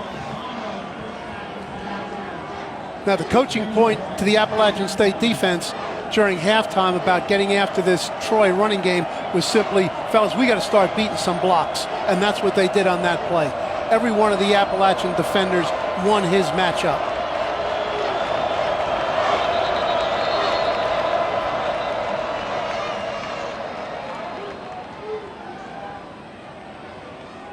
Now, Neil Brown had a problem with the official. He was halfway out onto the field to talk about it.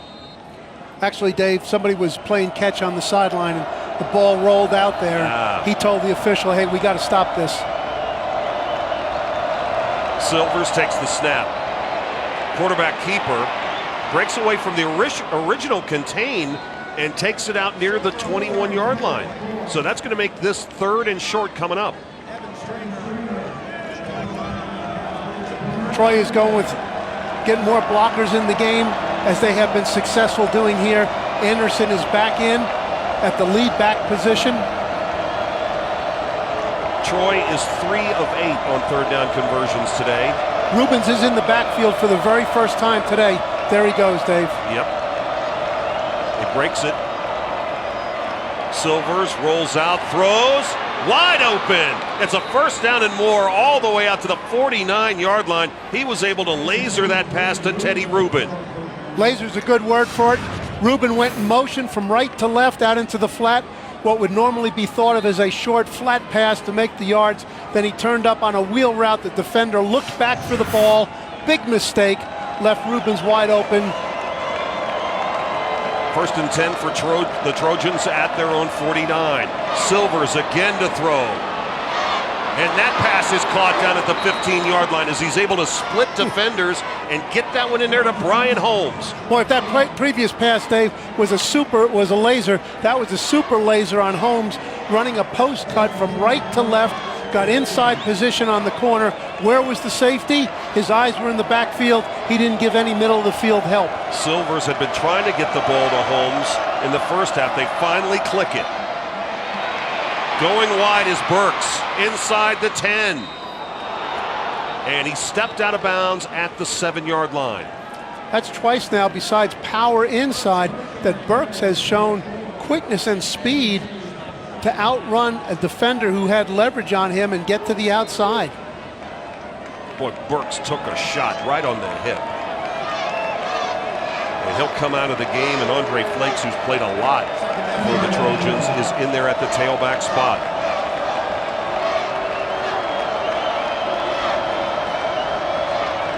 Second down. They need the 4-yard line for a 1st down. Flakes works his way down to the 5. It's going to be 3rd down and short. 7:10 on a moving clock. Appalachian 24, Troy 17.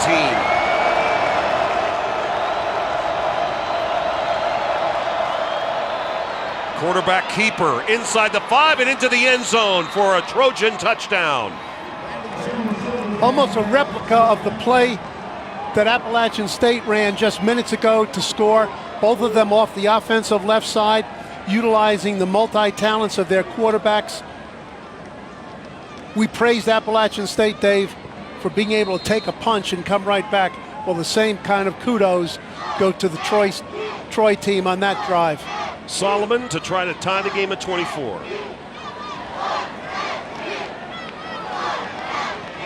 And he does.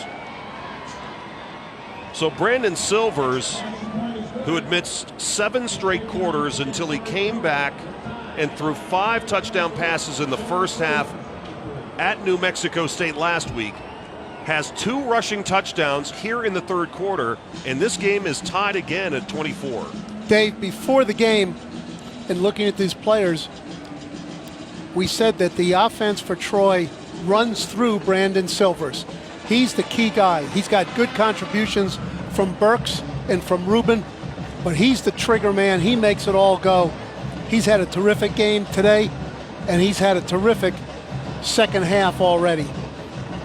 Okay, there's no fear in this player, nor is there in Taylor Lamb, but there's no fear in this player. That shot he threw on that post cut is as good as you'll see Saturday or Sunday this weekend. Here's the touchdown. And here he is pulling the ball, going around the left side. No need to throw the ball as Taylor Lamb found. He just kept it himself. Got a nice block on the corner by the wide receiver Johnson. And this will be a touchback. So there's been an ebb and flow of momentum just inside the 3rd quarter out. It was on Troy's back for a moment, Then Appalachian got the turnover, tied the game, and suddenly Troy has counterpunched to tie the game again at 24. Well, as we continue to learn more about each one of these teams, let's talk about Appalachian State here. We saw how they have twice today answered a Troy score immediately. Now they're being called upon to do it a third time. When you're on offense like this, you got to be able to do it however many times you're called upon. Going to start this one on the ground. Cox takes it out to the 31-yard line for a gain of 6. Cox 13 carries today for 79 yards, averaging 6.1 yards per carry. Levi Duffield, number 86, was lined up in the backfield that time. He was the lead blocker. There was as big a crease for the blocker as there was for the runner. When he got through, he wiped out the linebacker, thus the nice gain. 2nd down and 4. And that time, the Trojans do a really nice job shutting that thing down. Well, Lonnie Gosha, big 98. Yeah, the start of that, setting that down, was by Sam Levy, the right defensive end. Okay, he took on Devontae Harris. He won his matchup right there.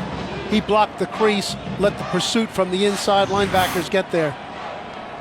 Levy, number 5, sophomore from Washington, D.C., getting the start today because of the injury to Tyler Roberts, one of the best defenders that Troy possesses. He's here but unable to play because of injury. 3rd down and 5. Swing pass to Cox. And Cox takes it to the 39-yard line, and they will move the chains. Another 1st down for Appalachian. Taylor Lamb laid that ball out beautifully right in front of Cox so he could take it without breaking stride. He made it an easy catch for somebody who's not a wide receiver. It looked like a baseball player catching a throw, and then he could turn it downfield for the 1st down. His Marcus Cox does a lot of things really well on the football field. Here he comes again. And he is brought down from behind by William Floyd. William Floyd had a fast read for an inside linebacker. That is, match the direction of the running back, try to find the same crease that he's looking for. He was right on top of that one, but still a positive 3.5-yard gain on 1st down. We turn under 5 minutes to play, 3rd quarter, all tied at 24. 2nd down and 7. Lamb on the play action. Throws, short side of the field. Pass is caught. 44-yard line of the Trojans. It's another Appalachian 1st down. Bobo Beathard having a big day. Bobo came out and ran a straight comeback, pushed the corner who was playing in off coverage, pushed him back, broke it off to the sideline, right on the left sideline. Lamb put it right where he was expecting the receiver to be.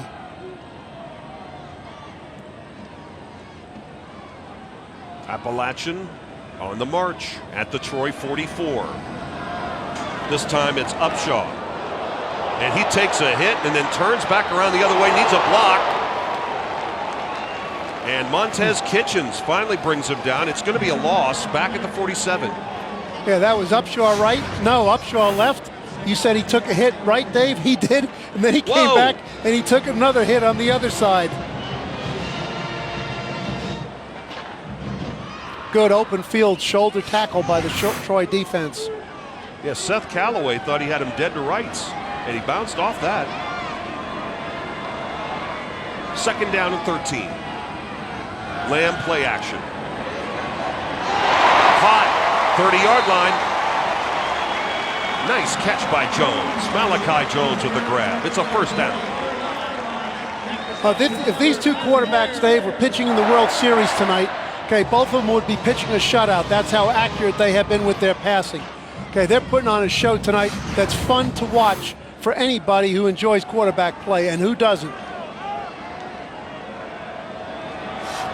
From the 29-yard line.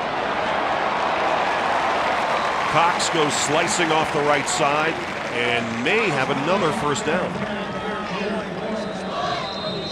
And it is a 1st down, a gain of 10. There's a defender down for the moment for Troy, but Demetrius Kane pops right back up. Cox starting to put up big numbers. He has not found the end zone today. He is 1st in the Sun Belt and tied for the 11th in FBS. with 19 rushing touchdowns this year. So Appalachian is in the red zone.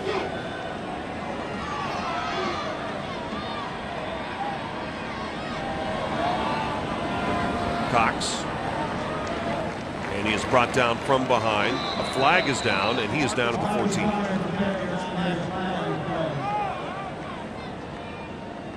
A.J. Smiley, true freshman from Hoover, Alabama, made the stop.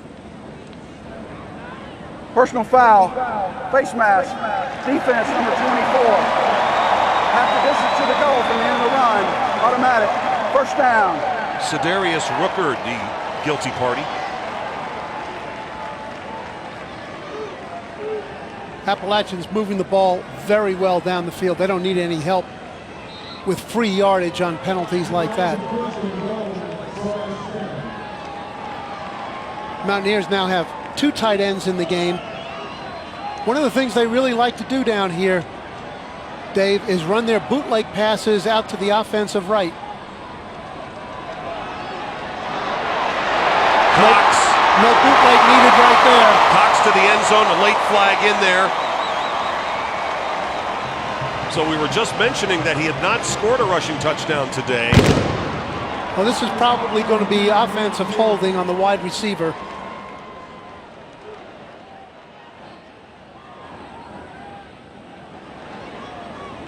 I hope we can get a replay on that, Dave, and see. It looked to me like it was a good block.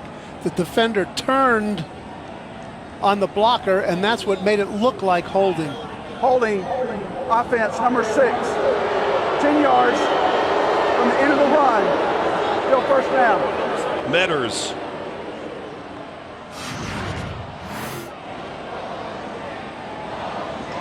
Metters will be over here on the right of the screen if we can catch him.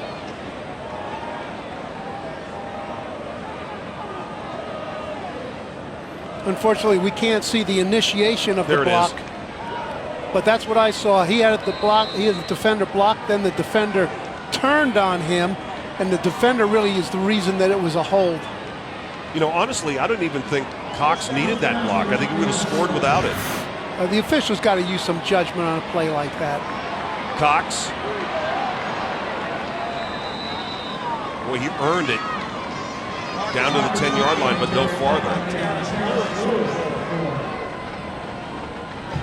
So it'll be second down and goal. Turning under 2 minutes to play, third quarter. Tied at 24. 2 downs to get 10. Surely they'll take the field goal if it's fourth down to break the deadlock. Okay, this is likely a pass play here. Troy showing blitz. To the wide side. Flag down. Metters was the intended receiver. Contact over there with LaMarcus Farmer. Yeah, we got a threesome working over between Metters, Farmer, and the field judge on that side. Pass interference, defense, number 3. The foul occurred at the 1-yard line. By rule, the ball be placed at the 2. First down. Dave, this is a more definitive call than that holding penalty was. Now, one thing that sometimes gets said in that circumstance is people will say, well, the defender didn't look back for the ball. Actually, in college football, there's nothing in the rules that says that the defender has to look back for the ball. So it's first and goal at the 2-yard line. Cox directly behind Lamb. And he will take it down to the 1. So we can say, Dave, those 2 penalties nullified each other. No advantage gained, provided Appalachian State can get the ball in the end zone here. Now, in this same circumstance before, Coach Koenig put both of his defensive linemen in the guard center gaps and penetrated. Let's see if he does the same. Lamb, keeper, touchdown Appalachian. Mountaineers back in front. Well, Coach Koenig did the same thing, but Scott Satterfield was paying attention the last time, made a mental note, which is what smart coaches do who are on top of the game. Ran the runner up inside as he did before, but this time the quarterback had the option to pull it, and it turned into a touchdown. Really a nice game adjustment by Scott Satterfield. as Scott's team has gone through the last season and a half with only one loss, Dave, he's shown himself to be a very good head coach. But he's the offensive play caller, and he is a very good offensive play caller besides being the head coach. Maddox with the extra point, and Appalachian back in front 31-24.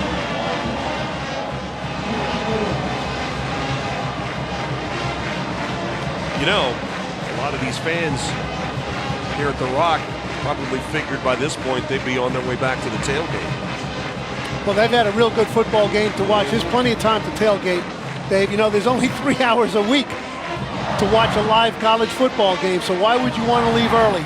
Okay, it's early in the evening. Be plenty of time to have a fun celebration if that's what your team does. And, you know, to start this game today, there weren't very many cold seats out there in the stands. No. Almost every one of them was being warmed by a fan. They've been getting good crowds for their Thursday night ESPNU game against Georgia Southern. They had over 24,000. Lamb takes it in for the score.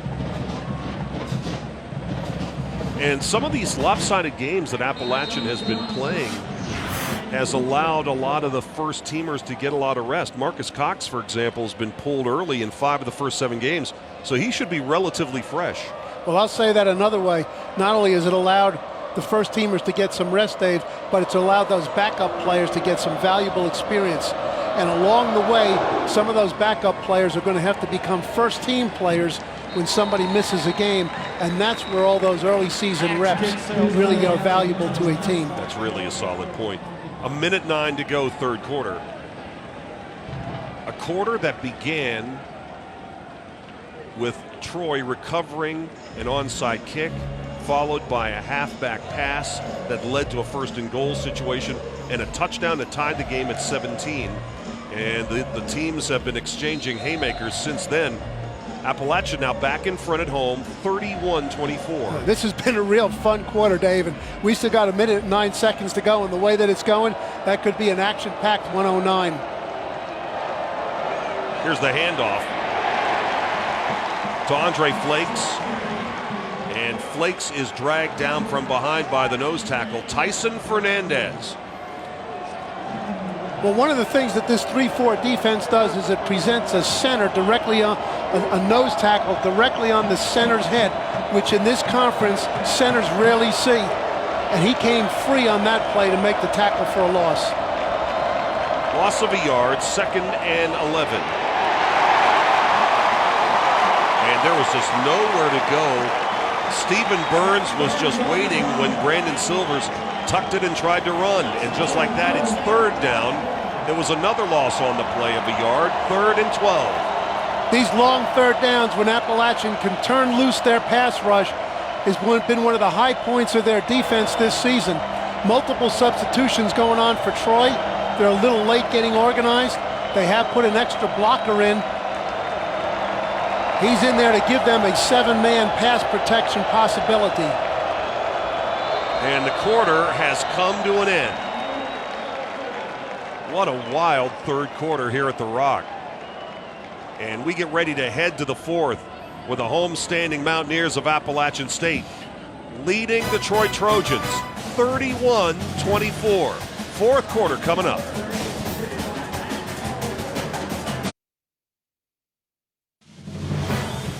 Set to start the 4th quarter at Kidd Brewer Stadium in Boone, North Carolina. Been a good one this afternoon in the Sun Belt Conference. Appalachian State getting some votes of the AP Top 25, winners of 5 straight, 9 straight Sun Belt games dating back to last year, at home leading the Troy Trojans 31-24.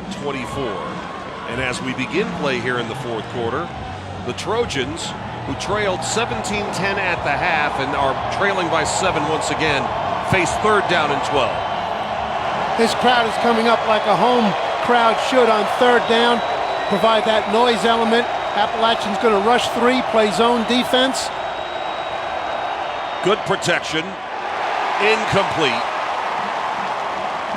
The pass was intended for Johnson up at the 40-yard line. It would have been a 1st down.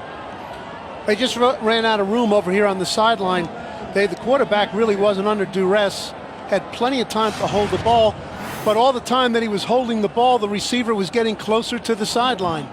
Okay, if you're going to throw the ball against those three-man rushes, you've got to get rid of it in a hurry before the receivers run out of space. Ryan Kay set to punt this ball away. Line drive, spiraling kick that Beathard will take with a fair catch at the 34-yard line. And Ryan Kay's been one of with a lot of impressive players in the game today. He's been one of those impressive players. So Appalachian has got the football and the lead here early in the fourth at home. 31-24 over Troy. 14:47 to go, fourth quarter. Appalachian State has got the football back, and they're nursing a 7-point lead, 31-24 against the Troy Trojans. Terrence Upshaw on the carry. Give him a gain of 2, and that will be it. Upshaw rushing the football today, his 9th carry. He's got 57 yards. Troy did a real nice job on that play, Dave. After the tailback and the lead blocker got over here to the right, they had 8 offensive players on the right and only 2 on the left. And Troy met the challenge and threw him back after only 2 yards. Second down and 8. Upshaw again. And he is brought down quickly. Knifing through there is Jamal Statham, the sophomore from Melbourne, Florida. Made a really nice play. Yes, he did. He was in the backfield on that touchdown run before, which was an option, so they avoided him in the backfield. But he's showing now here that he's getting some penetration in those inside gaps. Here's a 3rd down and long. Troy is late getting their nickel or dime defense on the field. First down's all even right now at 15. We're going to get some pressure right here. Appalachian 4 of 9 on 3rd down conversion attempts. So Appalachian changed their play, and Troy got out of their pressure. So the chess game was going on there. Appalachian used the snap count, Dave, to get Troy to show their pressure. Then Appalachian changed their play, and Troy changed their defense. Unfortunately, there's not an unlimited amount of time to do this. You see Marcus Cox down there, number 14. He's now at 104 rushing yards, so he's over 100 yards again. That's the 12th time he's done that in the last 15 games. Now, what Troy dearly needs in this circumstance is 3rd down play, but throughout this quarter, Dave, here on Halloween, Troy needs some treats from the Mountaineers. That is some takeaways. Okay. But so far this game and throughout the season, Appalachian State has been very selfish. They don't give away very many gifts. No, they sure don't. Total yards, the teams are very even. Appalachian 332, Troy 312. This game's been tight. 3rd down and 8. Lamb looking, rolling to the near side. And he's going to go out of bounds, and Troy gets that defensive stop they needed. Yeah, they did a good job with that. They came back with pressure. They changed the pressure look from the one they checked out of just a few minutes ago, but they went man for man for one of the few times. The pressure was up the middle. Lamb was able to avoid it to get out to the left, but the coverage was so tight there was no place to go with the ball. There's number 47, Hunter Reese. He's the one that forced Lamb out of bounds, and now the Apps will have to punt. Critcher back to punt this ball. His 4th punt of the day. Fair catch is called for at the 22-yard line by Rubin. These punts from Appalachian State, they have not been high, booming punts, but they've really been very effective in terms of the net yardage. They've been punts that Rubin has been forced to fair catch, and as a guy who averages almost 15 yards per return, that's a good way to stop him. Hey, Al, they force him to fair catch it. Now, let me ask you about the looks the Appalachian State defense is giving Troy's offense. Earlier this week, Kenny Edenfeld, the offensive coordinator for Troy, said Appalachian looks like they're sending 7 on every play, but they rarely do. What are they doing to confuse people? They play the same way every week. They don't really change up very much. They play their game. They play a 3-4 front almost every down. They'll change up some on 3rd down. They play 2 high and 1 high zone coverages. They happen to be in a 1 high zone coverage on that first play against the slant. Most of the time on third down, they choose to rush 3. Frankly, I don't see them a very complex defense, but a very well-schooled and very well-prepared defense to play the way that they want to play. They're a smaller defensive team, but they play with great leverage across the front to beat blocks, and they utilize their movement to good advantage. All right, after that pass play to Johnson, Flakes with a 2-yard gain. Troy now facing 2nd down and 8 from the 38.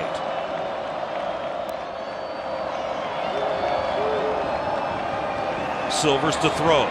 All kinds of time. Got a man wide open. And Johnson dropped a sure touchdown. It would have been a touchdown for Johnson. A very well-conceived play. They made it look, by the motion coming from right to left into the Appalachian bench, Dave, they made it look like it was going to be one of those short, behind the line of scrimmage screen plays. The defense jumped it, lost sight on the receiver. It was another totally accurate throw right on the bullseye by Silver. He just didn't get the result that he deserved. That might be a big determinant in who wins this game. 3rd down and 8. Here comes the rush. Silvers fires, and that pass is dropped. Latrell Gibbs. Yeah, perfectly played by Latrell Gibbs. It was the slant pattern from right to left to a single receiver. Gibbs was right on his hip, but he reached in with the upfield arm. That is, with the receiver going from right to left, reach in with his left arm so that his body does not contact the receiver. He gets the arm in front of the hands and knocks the ball away. That was a quality defensive play. Gibbs, a sophomore from Kennesaw, Georgia, #1 in the Sun Belt, #3 in FBS, with 5 interceptions and had pick 6s in consecutive games against Wyoming and at Georgia State. Kay sends this line drive punt down the field. This is not a good punt at all. Well, he tried one of those rugby punts, moved to his right, almost looked like it was done half-heartedly, like, why should I be doing this when I boomed 3 or 4 already? Okay, but if that's what you want, that's what I'll do, and that's kind of the result that we got. We'll go back and look at that play, Dave, the dropped post route, 15 yards behind the defense. Clearly a big play in this game, and, you know, that's the kind of things that teams that win 1 or 2 games do. And if you're going to win a lot of games, you make that catch. But that's part of the development of a team and a new program. From the 35-yard line. Boy, that offensive line, once again today for Appalachian, having a good day. Marcus Cox getting behind the right side and riding it out there for a 6-yard gain. It'll be 2nd down and 4. Cox already over 100 yards in this game. Unofficially, I've got him with 21 carries for 110 yards. No touchdowns yet. Appalachian's going unbalanced to the left. 2 wide receivers over there and a 3-man blocking surface with the tackle over to provide a lot of power to that side of the formation. Metters at the top of your screen. McElfresh was a flanker there. Lamb looking to throw. Still with the football. And he is driven down at the 39-yard line. Yeah, that's one of Appalachian's little favorite sleight of hands. They go that on balance 2 or 3 times early in the game. Then they like to come out with a bootleg to the short side. Didn't fool Troy at all. Lamb did a nice job of keeping the play alive and getting what he could out of it. Jalen Harris came up and made the stop, number 19. Last time on 3rd down now, we got full out, up the middle pressure from Troy. It was successful. There's good reason to give it another shot and see whether Appalachians figured it out. They're crowding the line of scrimmage, showing pressure. 3rd down and 6. Here they come. And the pass is caught. Metters breaks away. Still on his feet. Breaks a tackle from Lewis inside the 25-yard line and all the way down to the 23. One of the biggest plays of the game. Well, that's what winners do, Dave. All right, in a critical play to keep possession in a 1-score game, Lamb on the slant pattern from left to right, put it right on the receiver. He didn't even have to reach for it. He broke the tackle and got that thing all the way up the field. That's how you win football games. Missed tackle on 3rd down that would have got the defense off the field. On the other side, that's how you get beat. We've got an injured Trojan, and now getting to his feet and coming off the field is Jalen Harris, the starting corner from Dothan, Alabama.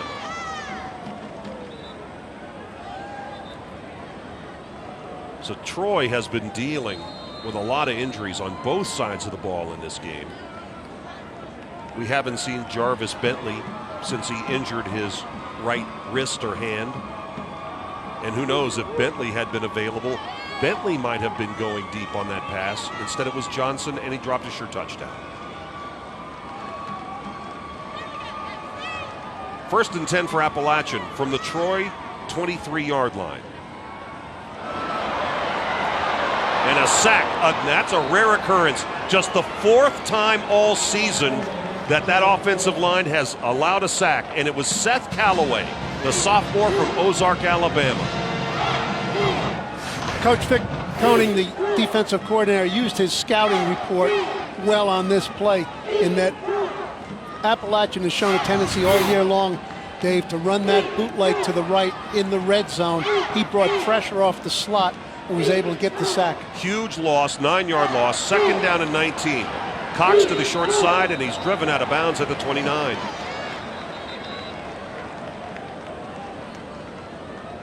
And so a big 3rd down play coming up.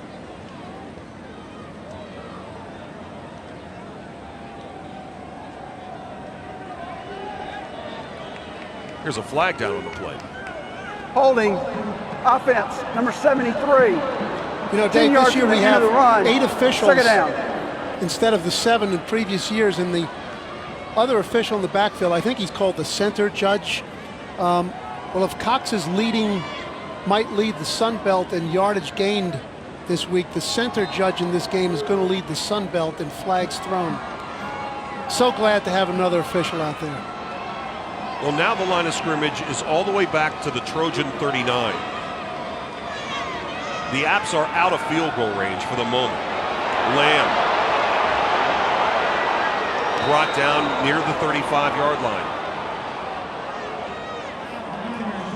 So this Trojan defense desperately trying to keep this a 1-score game. Well, they're doing a nice job of it. The coverage was real good. Lamb's got plenty of time. He's just got no place to throw the ball. That's the 2nd out of time in a row on pass plays that's occurred. What Appalachian needs to do now is get about 10 yards, not the 1st down, get about 10 yards to up the odds of a makeable field goal to turn it into a 2-score game. Play action for Lamb. Throws, and that pass is intercepted. Pass is picked off. LaMarcus Farmer with the interception. Big play by Farmer. Big play. That was a real treat for the Troy defense. Well played by Farmer. Broke in front of the receiver. Ran the route as if he was the receiver. That not only took the ball away from Appalachian State, but that took points away from them and leaves it as a 1-score game. That was a tremendous play. That is only the 2nd interception all season by the Troy defense.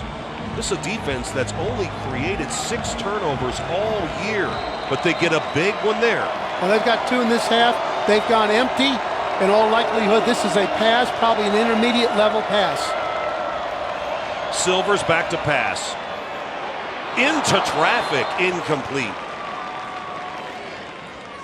That's Rubens. That's his most effective receiver. It was pretty obvious, Dave, that Silver decided before the ball was snapped he was going to him. There were not 2, but 3 defenders around him on that play. They've got Anderson into the game now. Edenfield, 13, who threw that wide receiver pass, is at the bottom of your screen on 2nd and 10.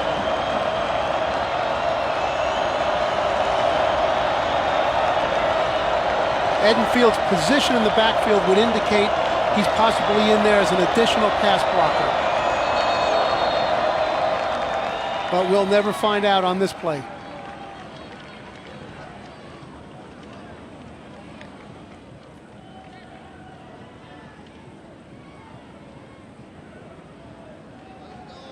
So we've got an injury, an official timeout for an injury on the field. Looks like one of the Mountaineer defenders is cramping up. And that is Doug Middleton, the safety. Doug had a long run on the previous play. He was involved in the pass breakup on that long pass into the middle of the field to Rubin.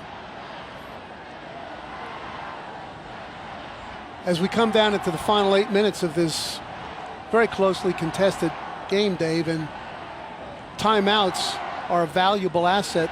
This is very valuable for each team because they've got a free timeout here and an extensive one to talk to their players about the situation at hand.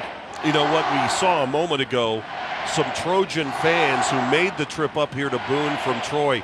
And this is not an easy trip. The Troy football team left on Thursday night, went as far as Atlanta, and then came the rest of the way yesterday. And this is the same route, only in reverse, that Appalachian takes when they visit Troy. Yep, it's a 2-day trip.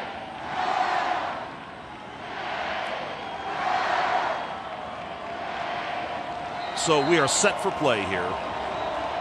2nd down and 10. Similar formation, they've just put Anderson to the left rather than to the right. Troy is going to bring a little pressure off the edge. Trying to find something off the left side. Andre Flakes runs back up in there. 3rd down.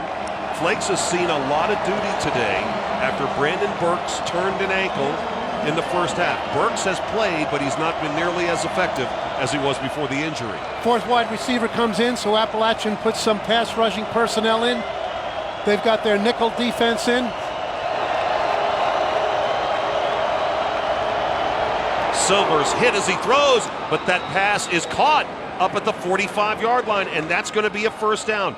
Quisenberry with the catch. First time we've mentioned him today. That's Quisenberry, the inside slot receiver to the right. He was matched up on a linebacker who was trying to cover him in matchup coverage. That's a mismatch to the favor of Troy, and Silver found him. Quisenberry, that's his first catch of the game. He had 2 grabs last week in the win at New Mexico State. Key 3rd down conversion. 1st and 10 from the 45. Silver's the throw again. Swinging it out to the right side, and there is just nowhere to go. Defense stepping up. That was Mondo Williams bringing Flakes down. A lot of substitutions going on from each side. They're trying to match each other. Okay, it's 2nd down and 12. They're going to empty. They've got 5 wide receivers, not 4 receivers and a back out. 5 wide receivers. Appalachian looks like on one of those rare occasions, Dave, they're going to play some man for man. All right, empty set, 5 wide, trips to the top. After a loss of 2, it's 2nd and 12. Appalachian's getting out of the man for man. A little bit too late. They weren't organized. It was an easy catch and run play to make a makeable 3rd down here. You know, I love the fact that Silvers went back to Johnson after Johnson dropped that touchdown. And they pick up about 8 on the play. It's going to be 3rd down and a long 3. Scott Anderson is blocking back in there, which would indicate that he might be willing to run the ball and go for it on 4th down if he doesn't make it. Yeah, I'm with you, Al. This has got to be 4 down territory here as we get ready to go under 6 minutes to play. Brandon Silver's waiting for the snap. Hangs in there, throws to the wide side. Pass is caught, and that's a 1st down. Gutsy throw by Silvers, accurate throw all the way across the field because Ronald Blair came free right in the quarterback's face. He could see him coming. This guy wants to win, Dave. He doesn't care about the contact. He made a big-time throw. First target of the 2nd half for Emmanuel Thompson.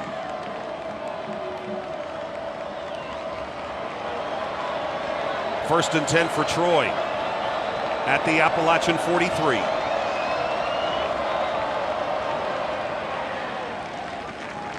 Flakes for a yard at best, down to the 41-yard line. Except on a very limited basis. Dave, the Appalachian State defensive approach has been to play coverage and try to make a play on the ball rather than to add anybody into the rush. The rushes have been mainly 3 and sometimes 4-man rushes. 2nd down and a long 8. Silvers to throw again. Good pass protection, and that pass is caught. It's a 1st down and a little bit more as Rubin gets out of bounds at the 23-yard line. So Troy is threatening to tie the game late. Well, Silvers has made a lot of money with these passes from the middle of the field or the hash mark out to the far sideline. He's very accurate on that. Appalachian's going to have to tighten up that sideline coverage. First down handoff to Flakes, and Flakes takes it down near the 16-yard line. I know Appalachian likes to be a zone team, Dave, but zone only works if you're getting a lot of pass rush. The Troy line has done an excellent job with pass protection today. At a certain point, you're going to have to put some pressure on this Silver because he's proving he can pick apart the zones. Time continues to melt away. We're getting down near the 4-minute mark here. Second down and 5 for Troy. Going for the tying touchdown. Here's Flakes with a little room to run. And he's got a first down at the 11-yard line of the Apps. As is their fashion, speeding it up after a made first down. It's a big crease in the middle of the Appalachian defense. Swing pass to Rubin. Rubin to the end zone. Touchdown, Troy. A late signal, but it's a touchdown for the Trojans. And that fast pace really worked. It kept the Appalachian State defense from getting thoroughly organized. This is a play that they've played very well throughout the course of the game. Not so well that time because they really weren't set and organized. And the touchdown maker, Rubin's had the ball in his hands. Rubin with the touchdown catch. It covers 11 yards. And this extra point would tie the game from Jed Solomon.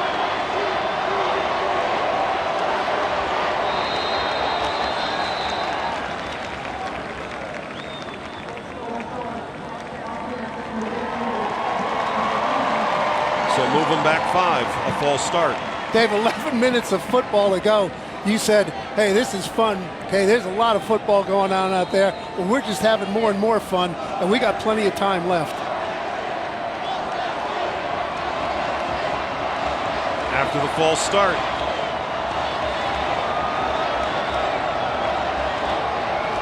A 25-yard kick.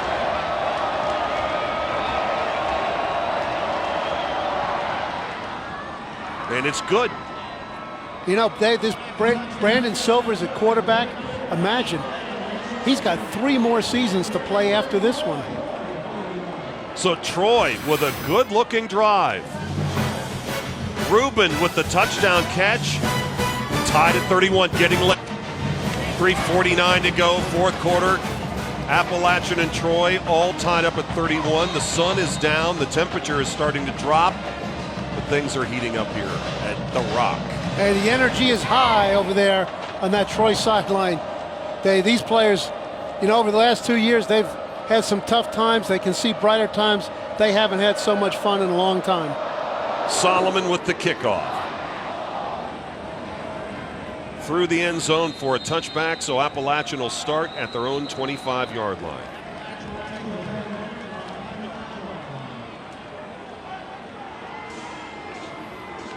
Appalachian's got plenty of time to operate the same way that they have throughout the course of the game. Rely on their running game. Take advantage of their play-action passes that are set up. Rely on that offensive line. Rely on this running back who not only carries the ball, he carries the flag for the whole team. Appalachian with 377 total yards in this game. They've rushed for 207, and they're looking for more right here. But Marcus Cox is thrown down. Justin Lewis put him down. Justin came from the inside out. It's a fast read play. There's no doubt the ball's going to the outside. He matched the running back perfectly. There was a big hole there. The back was in the same hole. It was just whoever won the contest. 2nd and 11. Cards are all in the favor of Troy. Cox again, nowhere to go. Sam Levy, who got the start because of the injury to Tyler Roberts. Well, that Jamal Statham, he's been a stout guy in the middle of that Troy defense here today. Yeah, Statham, the other defensive end. And now it's 3rd down and 11. Both teams with 2 timeouts. Troy has pressured the last 2 third downs successfully.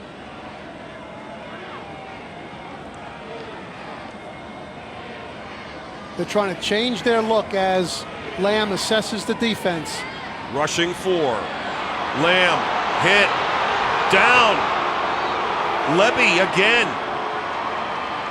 He was in there along with Rashad Dillard.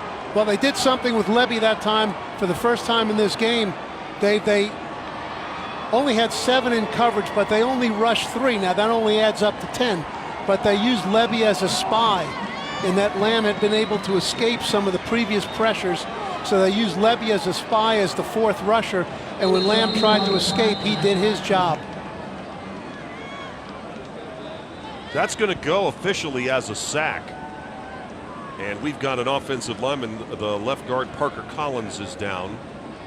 Consider this, that coming into this game, that the Appalachian offensive line had only allowed 3 total sacks in the first 7 games. Troy has 2 sacks of the Mountaineers quarterback here in the second half. Yeah, they've done a very nice job on defense. They've changed the looks up with some of their rushers. They've brought pressure up the middle, which is the fastest way to get to a quarterback. And in that particular case, as just discussed, they switched up to a 4-man rush, but with a spy. Gave them a lot of difficulty in finding receivers. Well, I'll tell you what, just a moment ago, switching sides of the field, it was pretty clear which team thinks they have the momentum.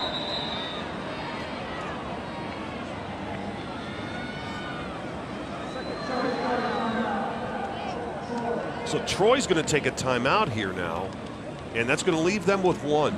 Boy, that's leaves me stuck for an explanation why on 4th and 12 with your punt return team out there, Dave, after a stoppage of play, why one of those valuable timeouts with 1:59 left to go in the game needed to be used. That leaves them with just 1 timeout here on their end of the game drive to try to get in field goal position or score a touchdown to win. It's kind of inexplicable why that had to occur. You know, Troy, you take a look at some of their results this year.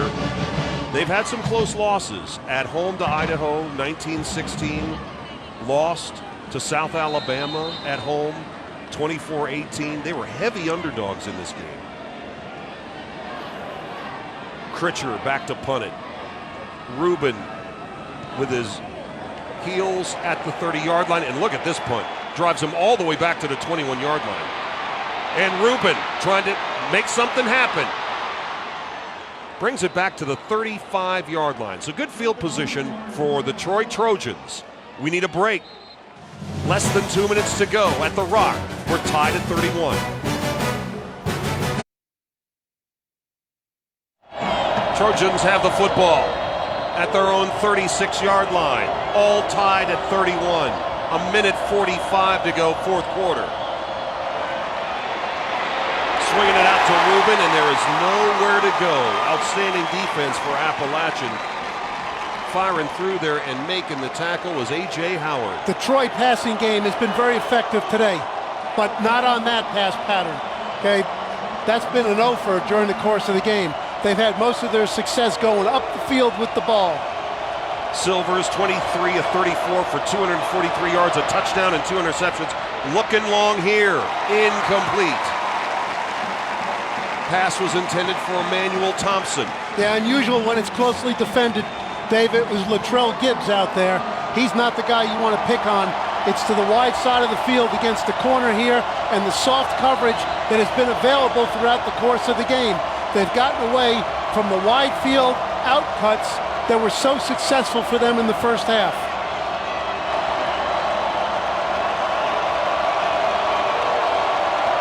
8 of 15 today on 3rd down conversions. This is a big one, 3rd and 11. Delayed handoff.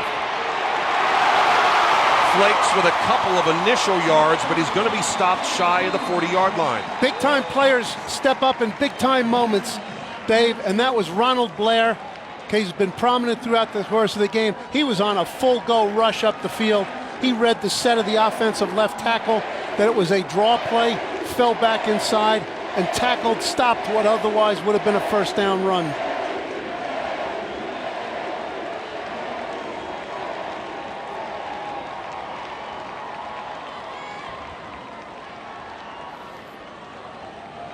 Well, fourth down is coming up for the Troy Trojans.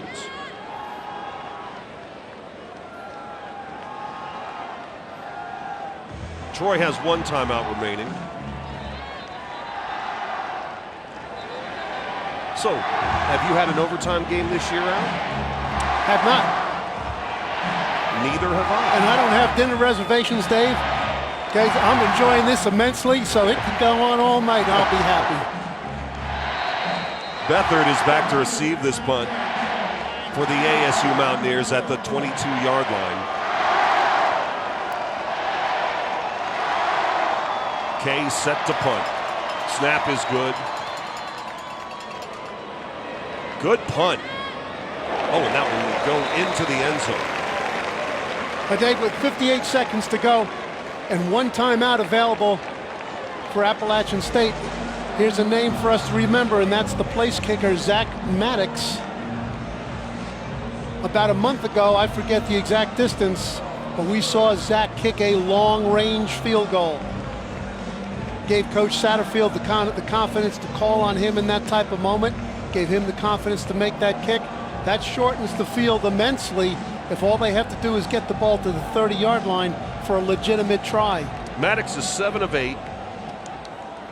Made his first 7 field goals of the year until he missed a 52-yarder against Georgia Southern. Had a 3 field goal game at Georgia State.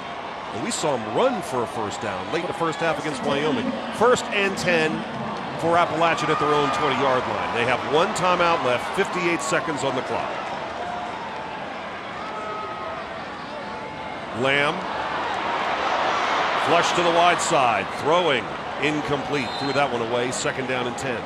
Appalachian State had a completely uncovered receiver to their left in Jones, who was coming from the outside to the inside. He was at the first down sticks, would have gained the first down and stopped the clock.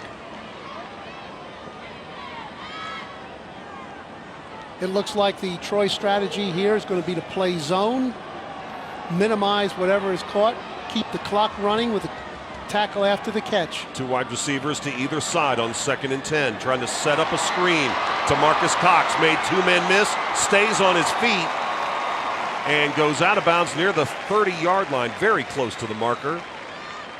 That was all Marcus Cox. Terrific heart. He knows every play is a play to win. And that is going to be an Appalachian first down.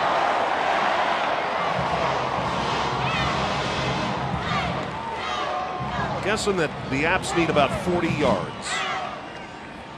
Here's Lamb. Again, a relatively safe pass. Got to take their timeout now. And Cox is brought down quickly by LaMarcus Farmer, who has a big interception in this game. And there's your timeout. So Appalachian is now out of timeouts. Yeah, they lost 5 seconds there by waiting to take the timeout. 5 seconds, what's that in life? 5 seconds in the last minute of a football game is enormous. All right, time to name our Capital One Cup Impact Performance Player of the game. Marcus Cox today, 24 rushes for 111 yards. Averaged 4.6 yards every time he rushed the football. Had a pair of catches in this game as well. And for his efforts for the Appalachian State Mountaineers, Marcus Cox is our Capital One Cup Performance Impact Player of the game.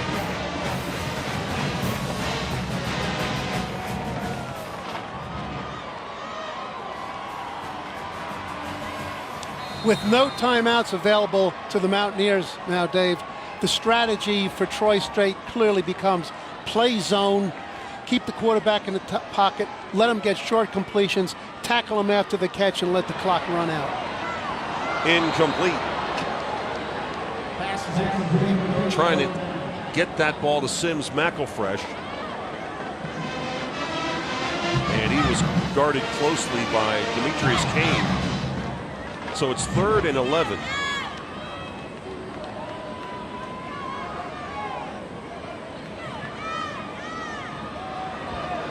Troy still has 1 timeout remaining. See how they choose to play it here on this 3rd and 11. Quick swing pass. Upshaw can't hold it. That's an incomplete pass. But you know, if there was any question of whether or not it was a lateral, go get on that ball. That was a safe pass. Can't be intercepted. Not going to get sacked on a short pass like that. Now, Dave, 4th and 11. Hey, do we have Michigan State coming up here? Well, we talked about that play at the half. Do we have Georgia Tech, Florida State coming up here? It happens every week. Could it happen today?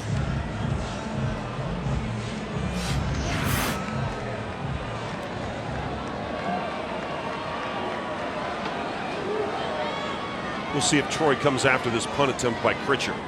Now they're setting up for the return. Rubin, the fair catch at the 20.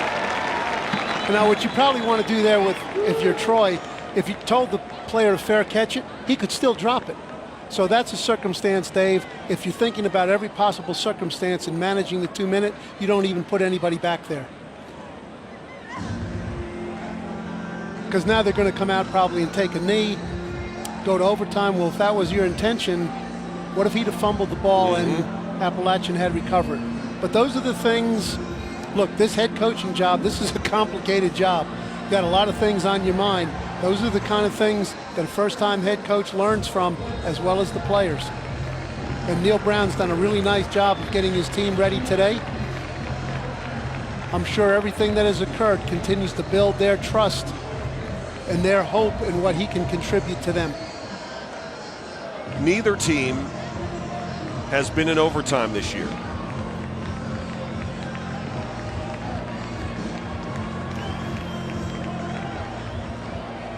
And it looks like Troy's in the victory formation.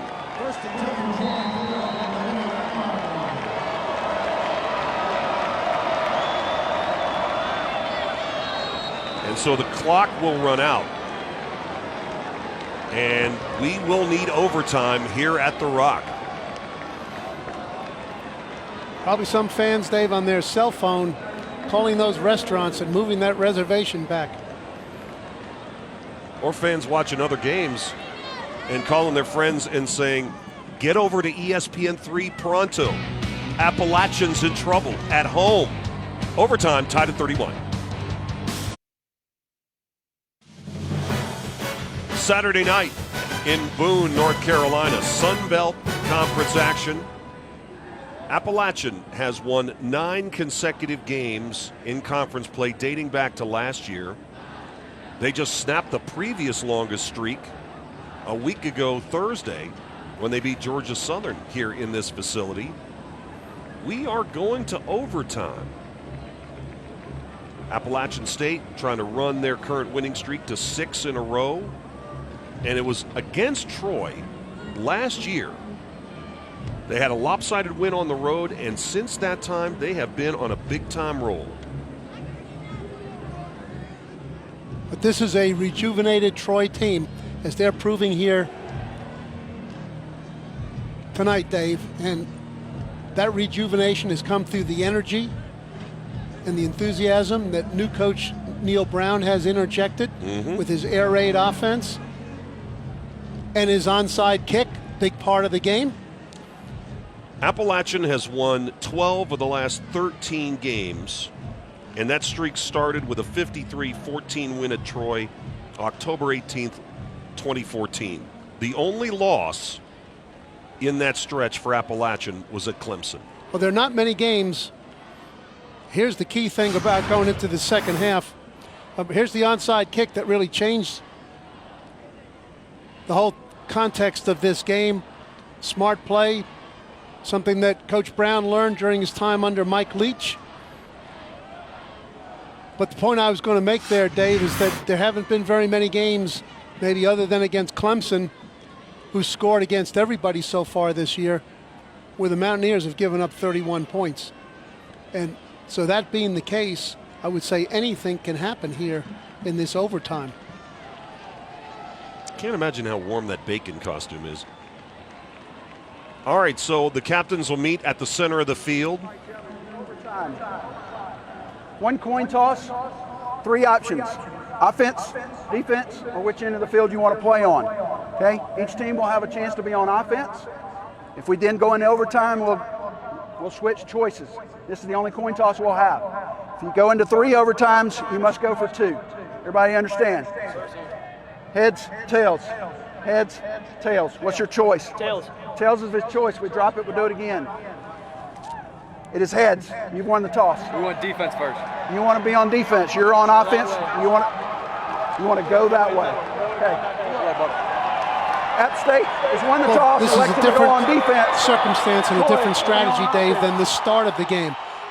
Mentioned about 3.5 hours ago, when Appalachian wins the toss to start the game, they almost invariably defer to the second half. Here in overtime, they won the toss and they want the ball. That's because in this overtime, you want to be able to dictate the terms to the opponent for when they get the ball. Well, we're tied at 31 after regulation. Troy with a slight edge in total yards, 397 to 385. Troy with the edge in first downs as well, 21-17. But all that doesn't mean anything now. Yep, it's all 0-0 right now. And the number one thing here in overtime, while we haven't had a lot of turnovers, don't turn the ball over. That's instant defeat. And now it's beginning to rain for the first time. Throw incomplete.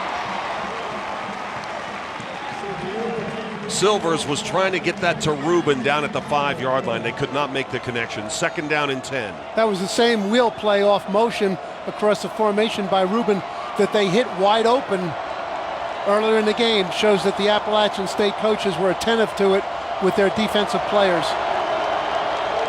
We're in our first overtime, second down and 10. Silvers throws, pass caught. First down to the 12-yard line goes Andre Flakes. And how big has he been after the injury to Brandon Burks today? Well, he's kind of a hybrid player. You know, he's out of the backfield as much like a receiver as he is a runner. Sometimes he lines up wide in the empty, but that ball was thrown like a real leaguer. From the 13-yard line, Flakes inside the 10, keeps those legs churning, and he's going to get forward progress down to the 5. That's a gain of 8. Nice opening created.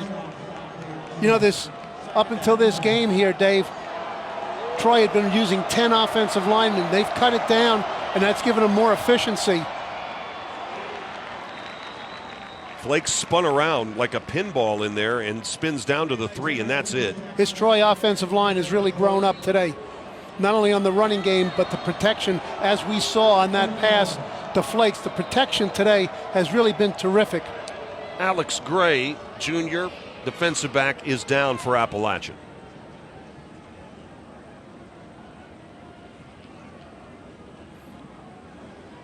Gray's the backup free safety, or the strong. Swanee, Georgia.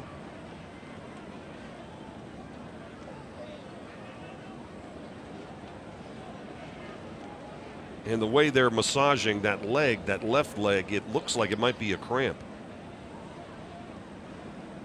They're on the calf.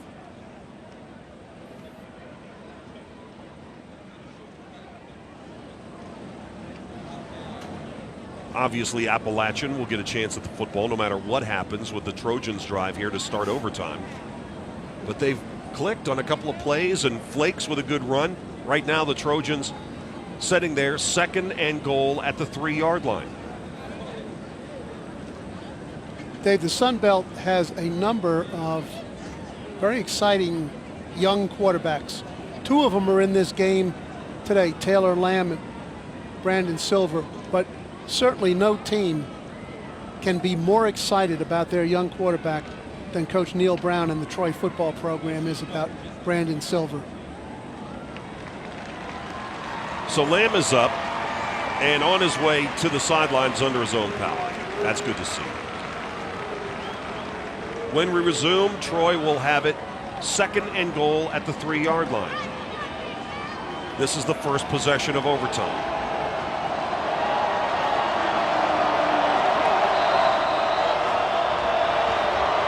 It's 1st and goal. Check that. 1st and goal at the 3. Silvers hands it off to the end zone. Flakes is in. Touchdown. Big crease there. Big crease in the defensive front created by the Troy offensive line.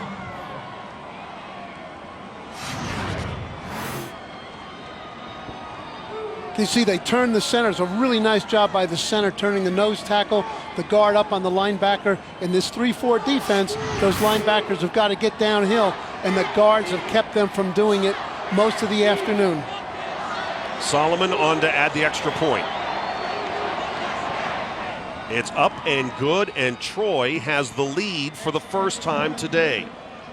38-31, and now Appalachian State knows what it must do. And they know they've got to score, and what the defensive coaches over on the Troy side know, Dave, is that it's a 4-down game. Okay, there's not going to be a field goal on 4th down. There's not going to be a punt. Okay, so that enables, even though the pressure's on to score, that enables Troy to continue to use their very effective stretch running game on 1st or 2nd down, because they've got the full 4 downs to make 10 yards.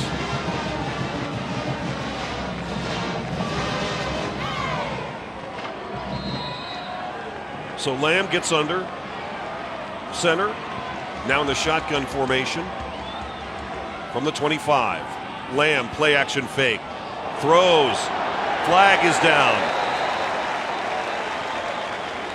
Well, Coach Satterfield was going for it all on that play. Play action fake, but a double move on the outside by the wide receiver. He ran an out cut and turned it up, and that's when the corner grabbed him and kept him from getting there. Pass interference. Defense, number 3. Ball be placed at the spot of the foul. Automatic. 1st down. That's LaMarcus Farmer. Yeah, the route was well run by the wide receiver. He really sold the short route, Dave, as he went to go past Farmer. Farmer just reached out and grabbed him. Lamb, 15 of 24, 180 yards, 2 touchdowns, and an interception. Throws, pass is caught to the 11-yard line. Very similar, Metters. very similar play on which they scored a touchdown earlier in the 4th quarter. In this particular case, the ball is thrown to an outside receiver rather than the tight end. So many options for the quarterback to be right on. Taylor Lamb almost always is. Gain of 4, 2nd down and 6. 3 downs to make 6. Ball resting just outside the 11. Appalachian needs a touchdown to keep this thing going. Inside the 10-yard line and down near the 7.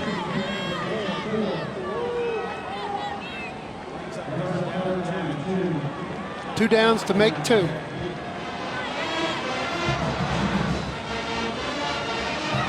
th carry of the game for Cox. Kane made the stop for the Trojans. Another tight end comes in the game. He's deployed as a fullback.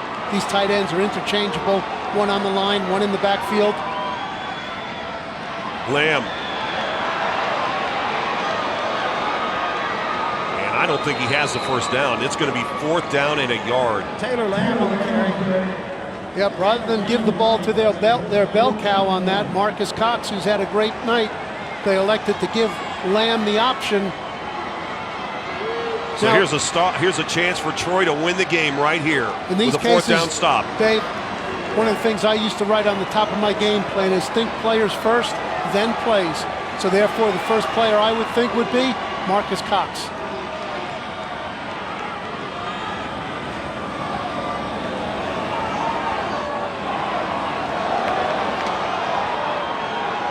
Fourth down, 4th and a yard. There's Cox. He's got the 1st down. It's 1st and goal for Appalachian near the 2-yard line. Well, the left side of that offensive line led by Devontae Harris, who is momentarily out with an injury that he's overcome, just cleared the way for Cox. He went at it like a missile. He was down low heading for the goal line. He's likely going to do the same thing here on these plays. Quarterback keeper, touchdown Appalachian. Score for score matches as we've had all day long.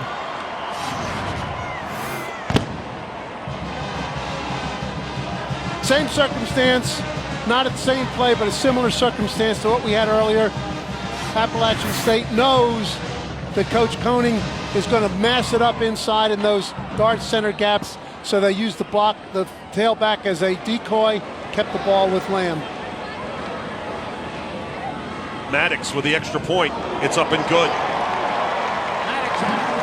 We're going to a second overtime. Taylor Lamb now with 2 rushing touchdowns on the game.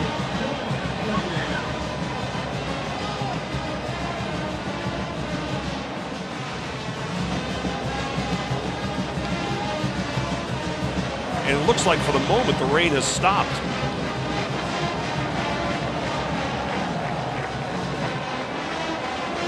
Some ball game, huh?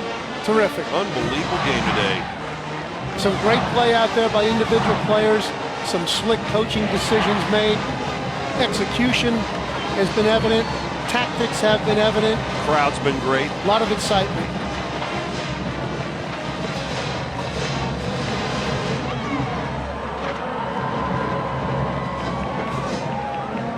So Troy on their first possession of overtime with a touchdown, and Appalachian State moments ago just matched it. Now, by rule, the Appalachian State offense will return back out, and Troy will be on defense again.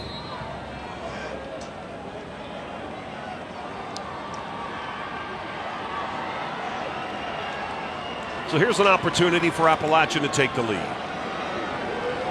Mountaineers opened the previous overtime session with a double move pass, trying to get it all.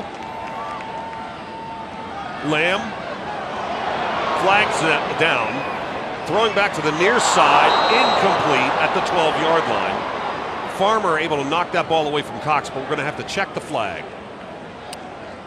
If you're an Appalachian fan, you're not hopeful in this circumstance.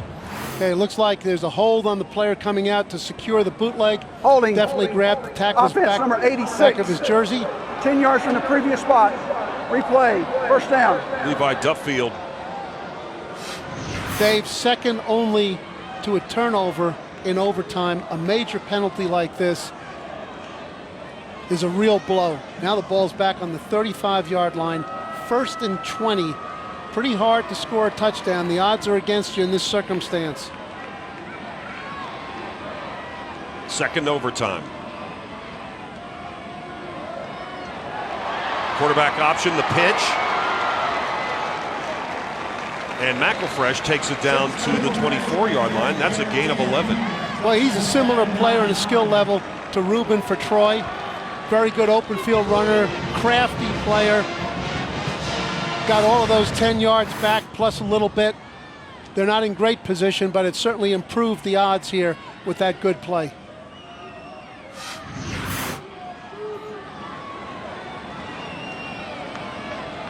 All right, 2nd down and 9. McElfresh in motion. Cox fires ahead for a couple of yards. Down to the 21. That's a gain of 3. So a big 3rd down coming. Well, Dave, if you're calling those defenses, are you going to play coverage here or are you going to blitz them? Oh, man. You know what? I think I've got to dial up a blitz here.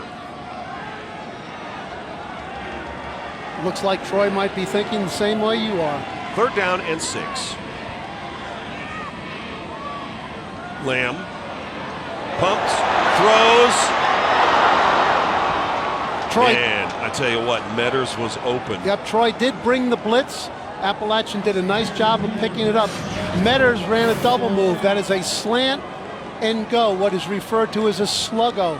You can see he clearly won. He was open, but that's a tough angle all the way across the field to throw it.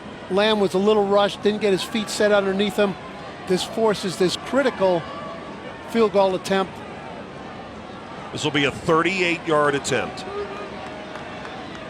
It'll come from the left hash to put Appalachian in the lead.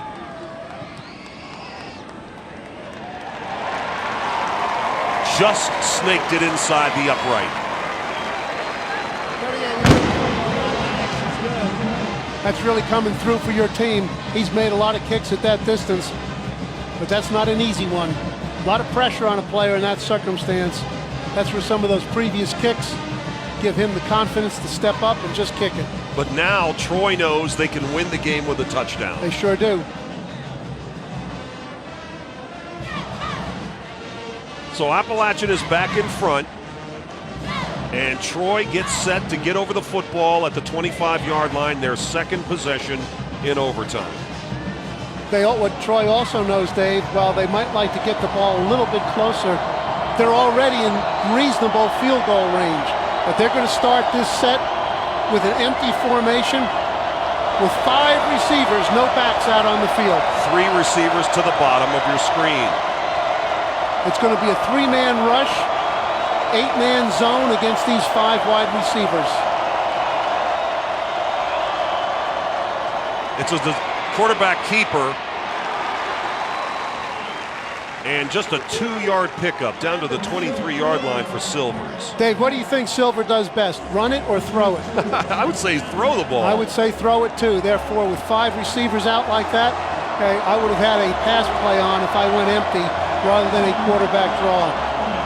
But that's easy to say up here. A lot of people had ideas what I should have done. Second down and 8. Fake it to Flakes. Rolling to the short side. All kinds of room to run. Now he will run. Well, that was a good time to run. That was the 3-man rush. 8 guys in zone coverage. They had everything well covered. The pass protection picked everybody up. He had plenty of time to check it out. And now that was a wise run. And that was a lot easier to do because all those linebackers were 15 yards deep. There was nobody nearby to stop them from gaining positive yardage.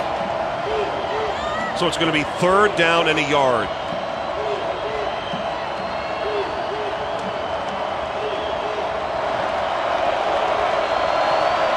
Flakes has been very effective up inside. And he gets the ball and nowhere to go. Absolutely nowhere to go. Ran right into the middle of the defense. And Gilchrist was waiting for him, number 6. Yep, he ran into all of them. Boy, they really rose up on that particular play. Keenan Gilchrist, a great stop.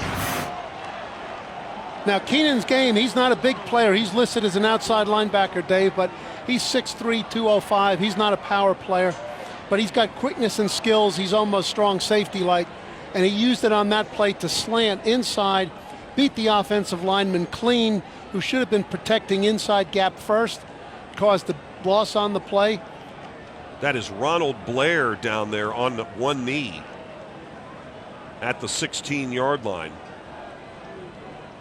This guy's a real warrior. It takes a lot to knock him down, Dave. This field goal attempt, when they get it lined up, is going to be of the 35-yard variety. Solomon, a senior from Valdosta, Georgia, will have to make the kick or Appalachian wins the game. Dave, think of this kick this way. In the NFL's attempt to make extra points less than automatic, couple of weeks ago, they've moved it back to the 15-yard line. So that's where they thought it became more difficult. So where is it now? A couple of weeks ago, Solomon at home in the homecoming game for Troy against Idaho made 3 field goals, but he missed a potential game-tying kick from 34 yards out with 32 seconds. So you know he'd love to step up and make this You kick. think that's on his mind? I don't know. I can't figure kickers out, can you? I never have. I bet it's on Coach Neil Brown's mind, though. He's wishing it didn't come to this. This is this does not look good. Not good news here. Blair, who opened the scoring in this game with a 30-yard pick 6 in the opening moments, is the leader on the defensive line for Appalachian, one of the best defensive linemen in the Sun Belt. And he's really had a solid season. There was a, besides Gilchrist hit on that play, there was a real thud in the middle of the line. And with all the players involved there, we have to wonder if maybe that thud took its toll on Ronald Blair. Great to see that board coming off the field. Yeah. You always have to hesitate when you see that.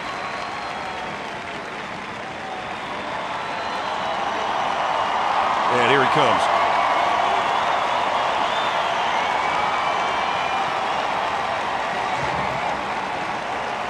So the good news is he's coming off the field. The bad news potentially for Appalachian is, what if this game continues and he's not available? Shaking his head in conversation with the trainers. That's also a very positive sign. All right, here we go, Dave. We're in for more fun. Officially, this will be a 34-yard attempt from the right hash. Must make it to get the game to continue.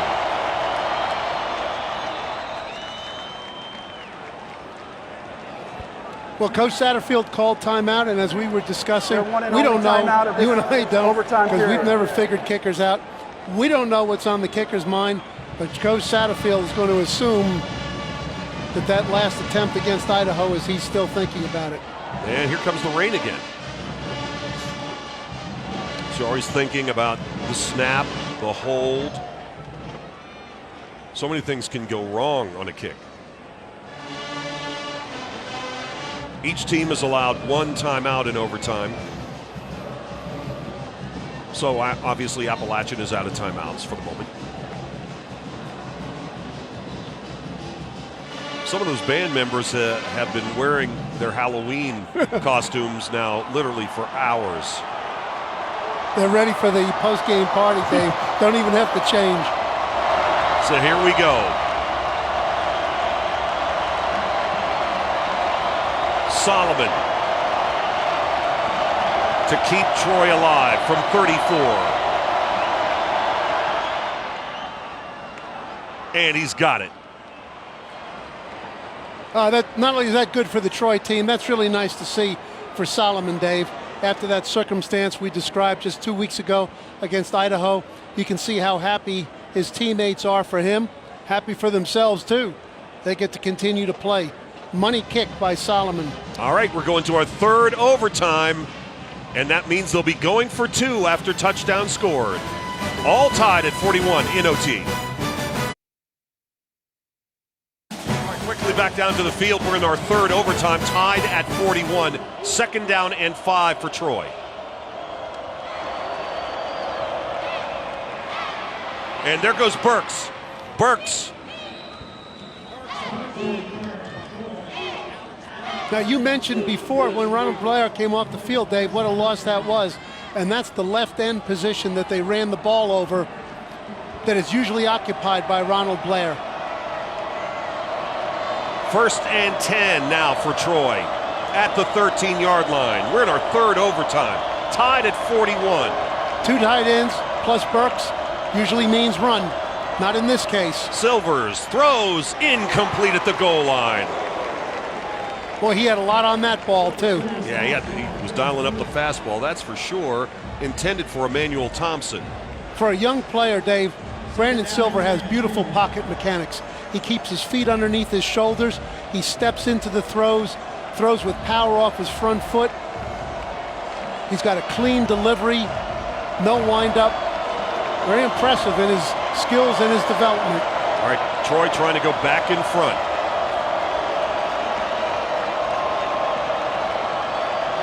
Second down and 10.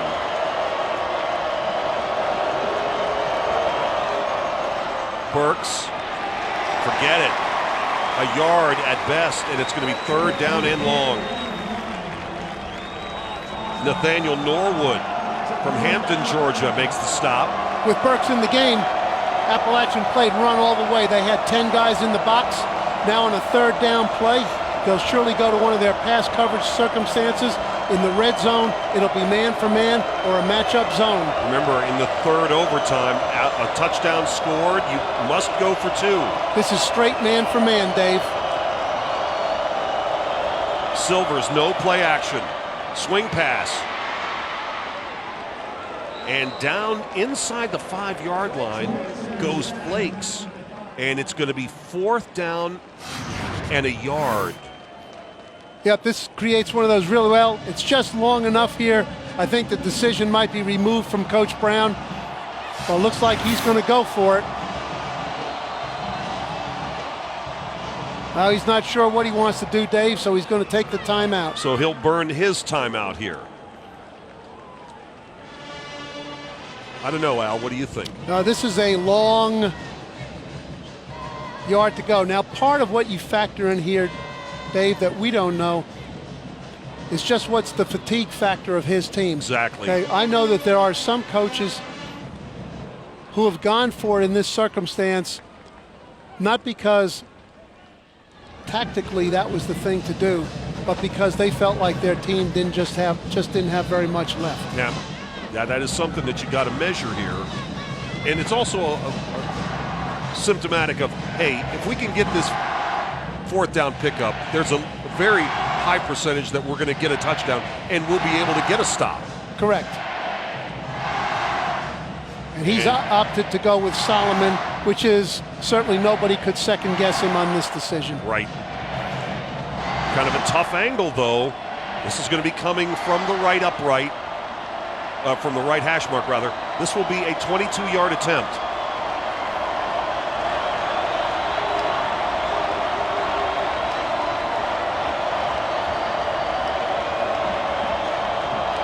High snap. It's a fake. And Troy does not pick it up. Appalachian holds.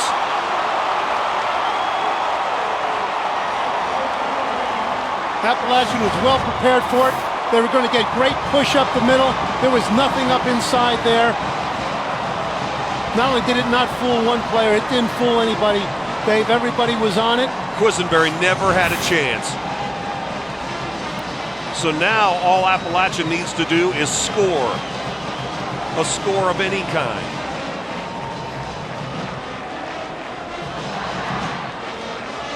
You know what? It didn't work, but I got to tell you, I don't hate the call. Well, I'm not going to. I don't know how America would vote on this, but if Mike Leach was voting on this, whether it worked or not, the mentor to Neil Brown, Mike Leach, I'm sure, would be all thumbs up on this. So Taylor Lamb leads the offense out now for Appalachian.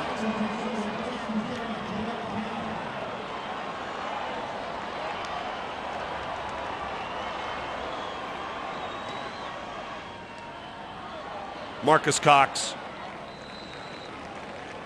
Give him a gain of a yard, and that's it. Statham made the stop for Troy. Scott Satterfield has a lot of trust in Zach Maddox. I would expect these next two plays, Dave, are going to be runs, okay, to his money player Marcus Cox, and eventually set the ball up in the middle of the field. Quarterback keeper. Lamb takes it down near the 18-yard line. So it's going to be 3rd down and 3. Try to make a first down. You'd always rather win with a touchdown than with a kick. Just a little bit more sure thing in most circumstances. But two things: no penalties, no turnovers. Get the ball to the spot of the field where the kicker likes it the best.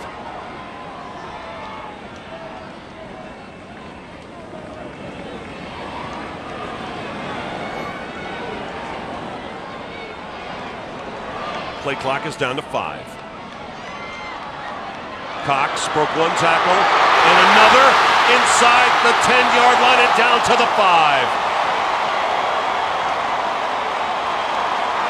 Dave, we've seen 3 backs in the game today for Appalachian. Coach Satterfield says they have 4 backs, but there's nobody like this guy. He's getting stronger as the game is going longer. His will to win is tremendous, and he's demonstrated it throughout the game, and he certainly showed it on that critical play. 1st and goal from the 4-yard line. Cox again spins down near to the 2-yard line. He's going to ram it up in there, put those pads down. He's prepared to take whatever contact he needs to give out or take. Marcus Cox started play today, tied for 11th in FBS competition with 19 rushing touchdowns. He doesn't have a rushing touchdown today, ironically enough.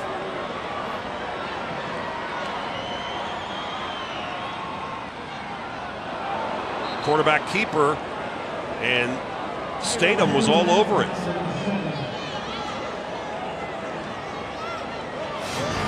Yeah, I certainly, I mean, my thing, as I said earlier, Dave, in these circumstances, think players first, then plays. Marcus Cox is your best player.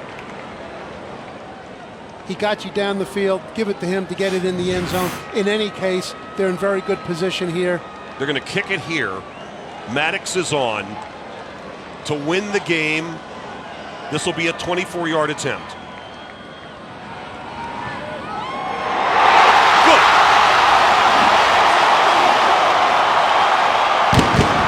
Well, I guess this was a real trick or treat. Hey, it's a real treat for the Mountaineers to pull out a win. It's definitely a bad trick for Troy. But there's so many positives for Troy to take back home with. It's by far the best football game they've played against a quality opponent. Their quarterback showed what they have. A lot of good days to come with him and the positives gained. But the Mountaineers keep going on undefeated in conference play. Everybody who's undefeated this year, Dave, Ohio State, Harvard, TCU, Michigan State, they've all had one of these days, okay, but they're still all undefeated.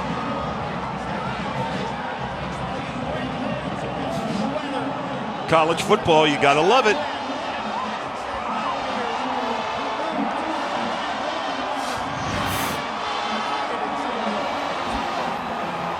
Game-winning kick. Zach Maddox, 24 yards in the third overtime. First overtime game for both of these teams. Fans storm the field. It's turning into a special season here in Boone. They've never been to a bowl game since they stepped up to FBS. They're already bowl eligible. They're getting votes in the AP Top 25. They've won 6 games in a row. They're now 7-1, 4-0 in the Sun Belt Conference. Dave, a lot of teams go to bowl games, 70 some odd teams. Very few teams win a conference championship. And certainly that's the bullseye of the target that they have their eyes on. And it's going to take a real good game by somebody to beat this team, because they play good football in all 3 phases. All right, Appalachian has now won 13 of their last 14 games dating back to last season. For my partner Alvaro, I'm Dave Weekley saying so long from Kidd Brewer Stadium in Boone, North Carolina. Once again, our final score in 3 overtimes. Appalachian State 44, the Troy Trojans 41. This has been a presentation of ESPN.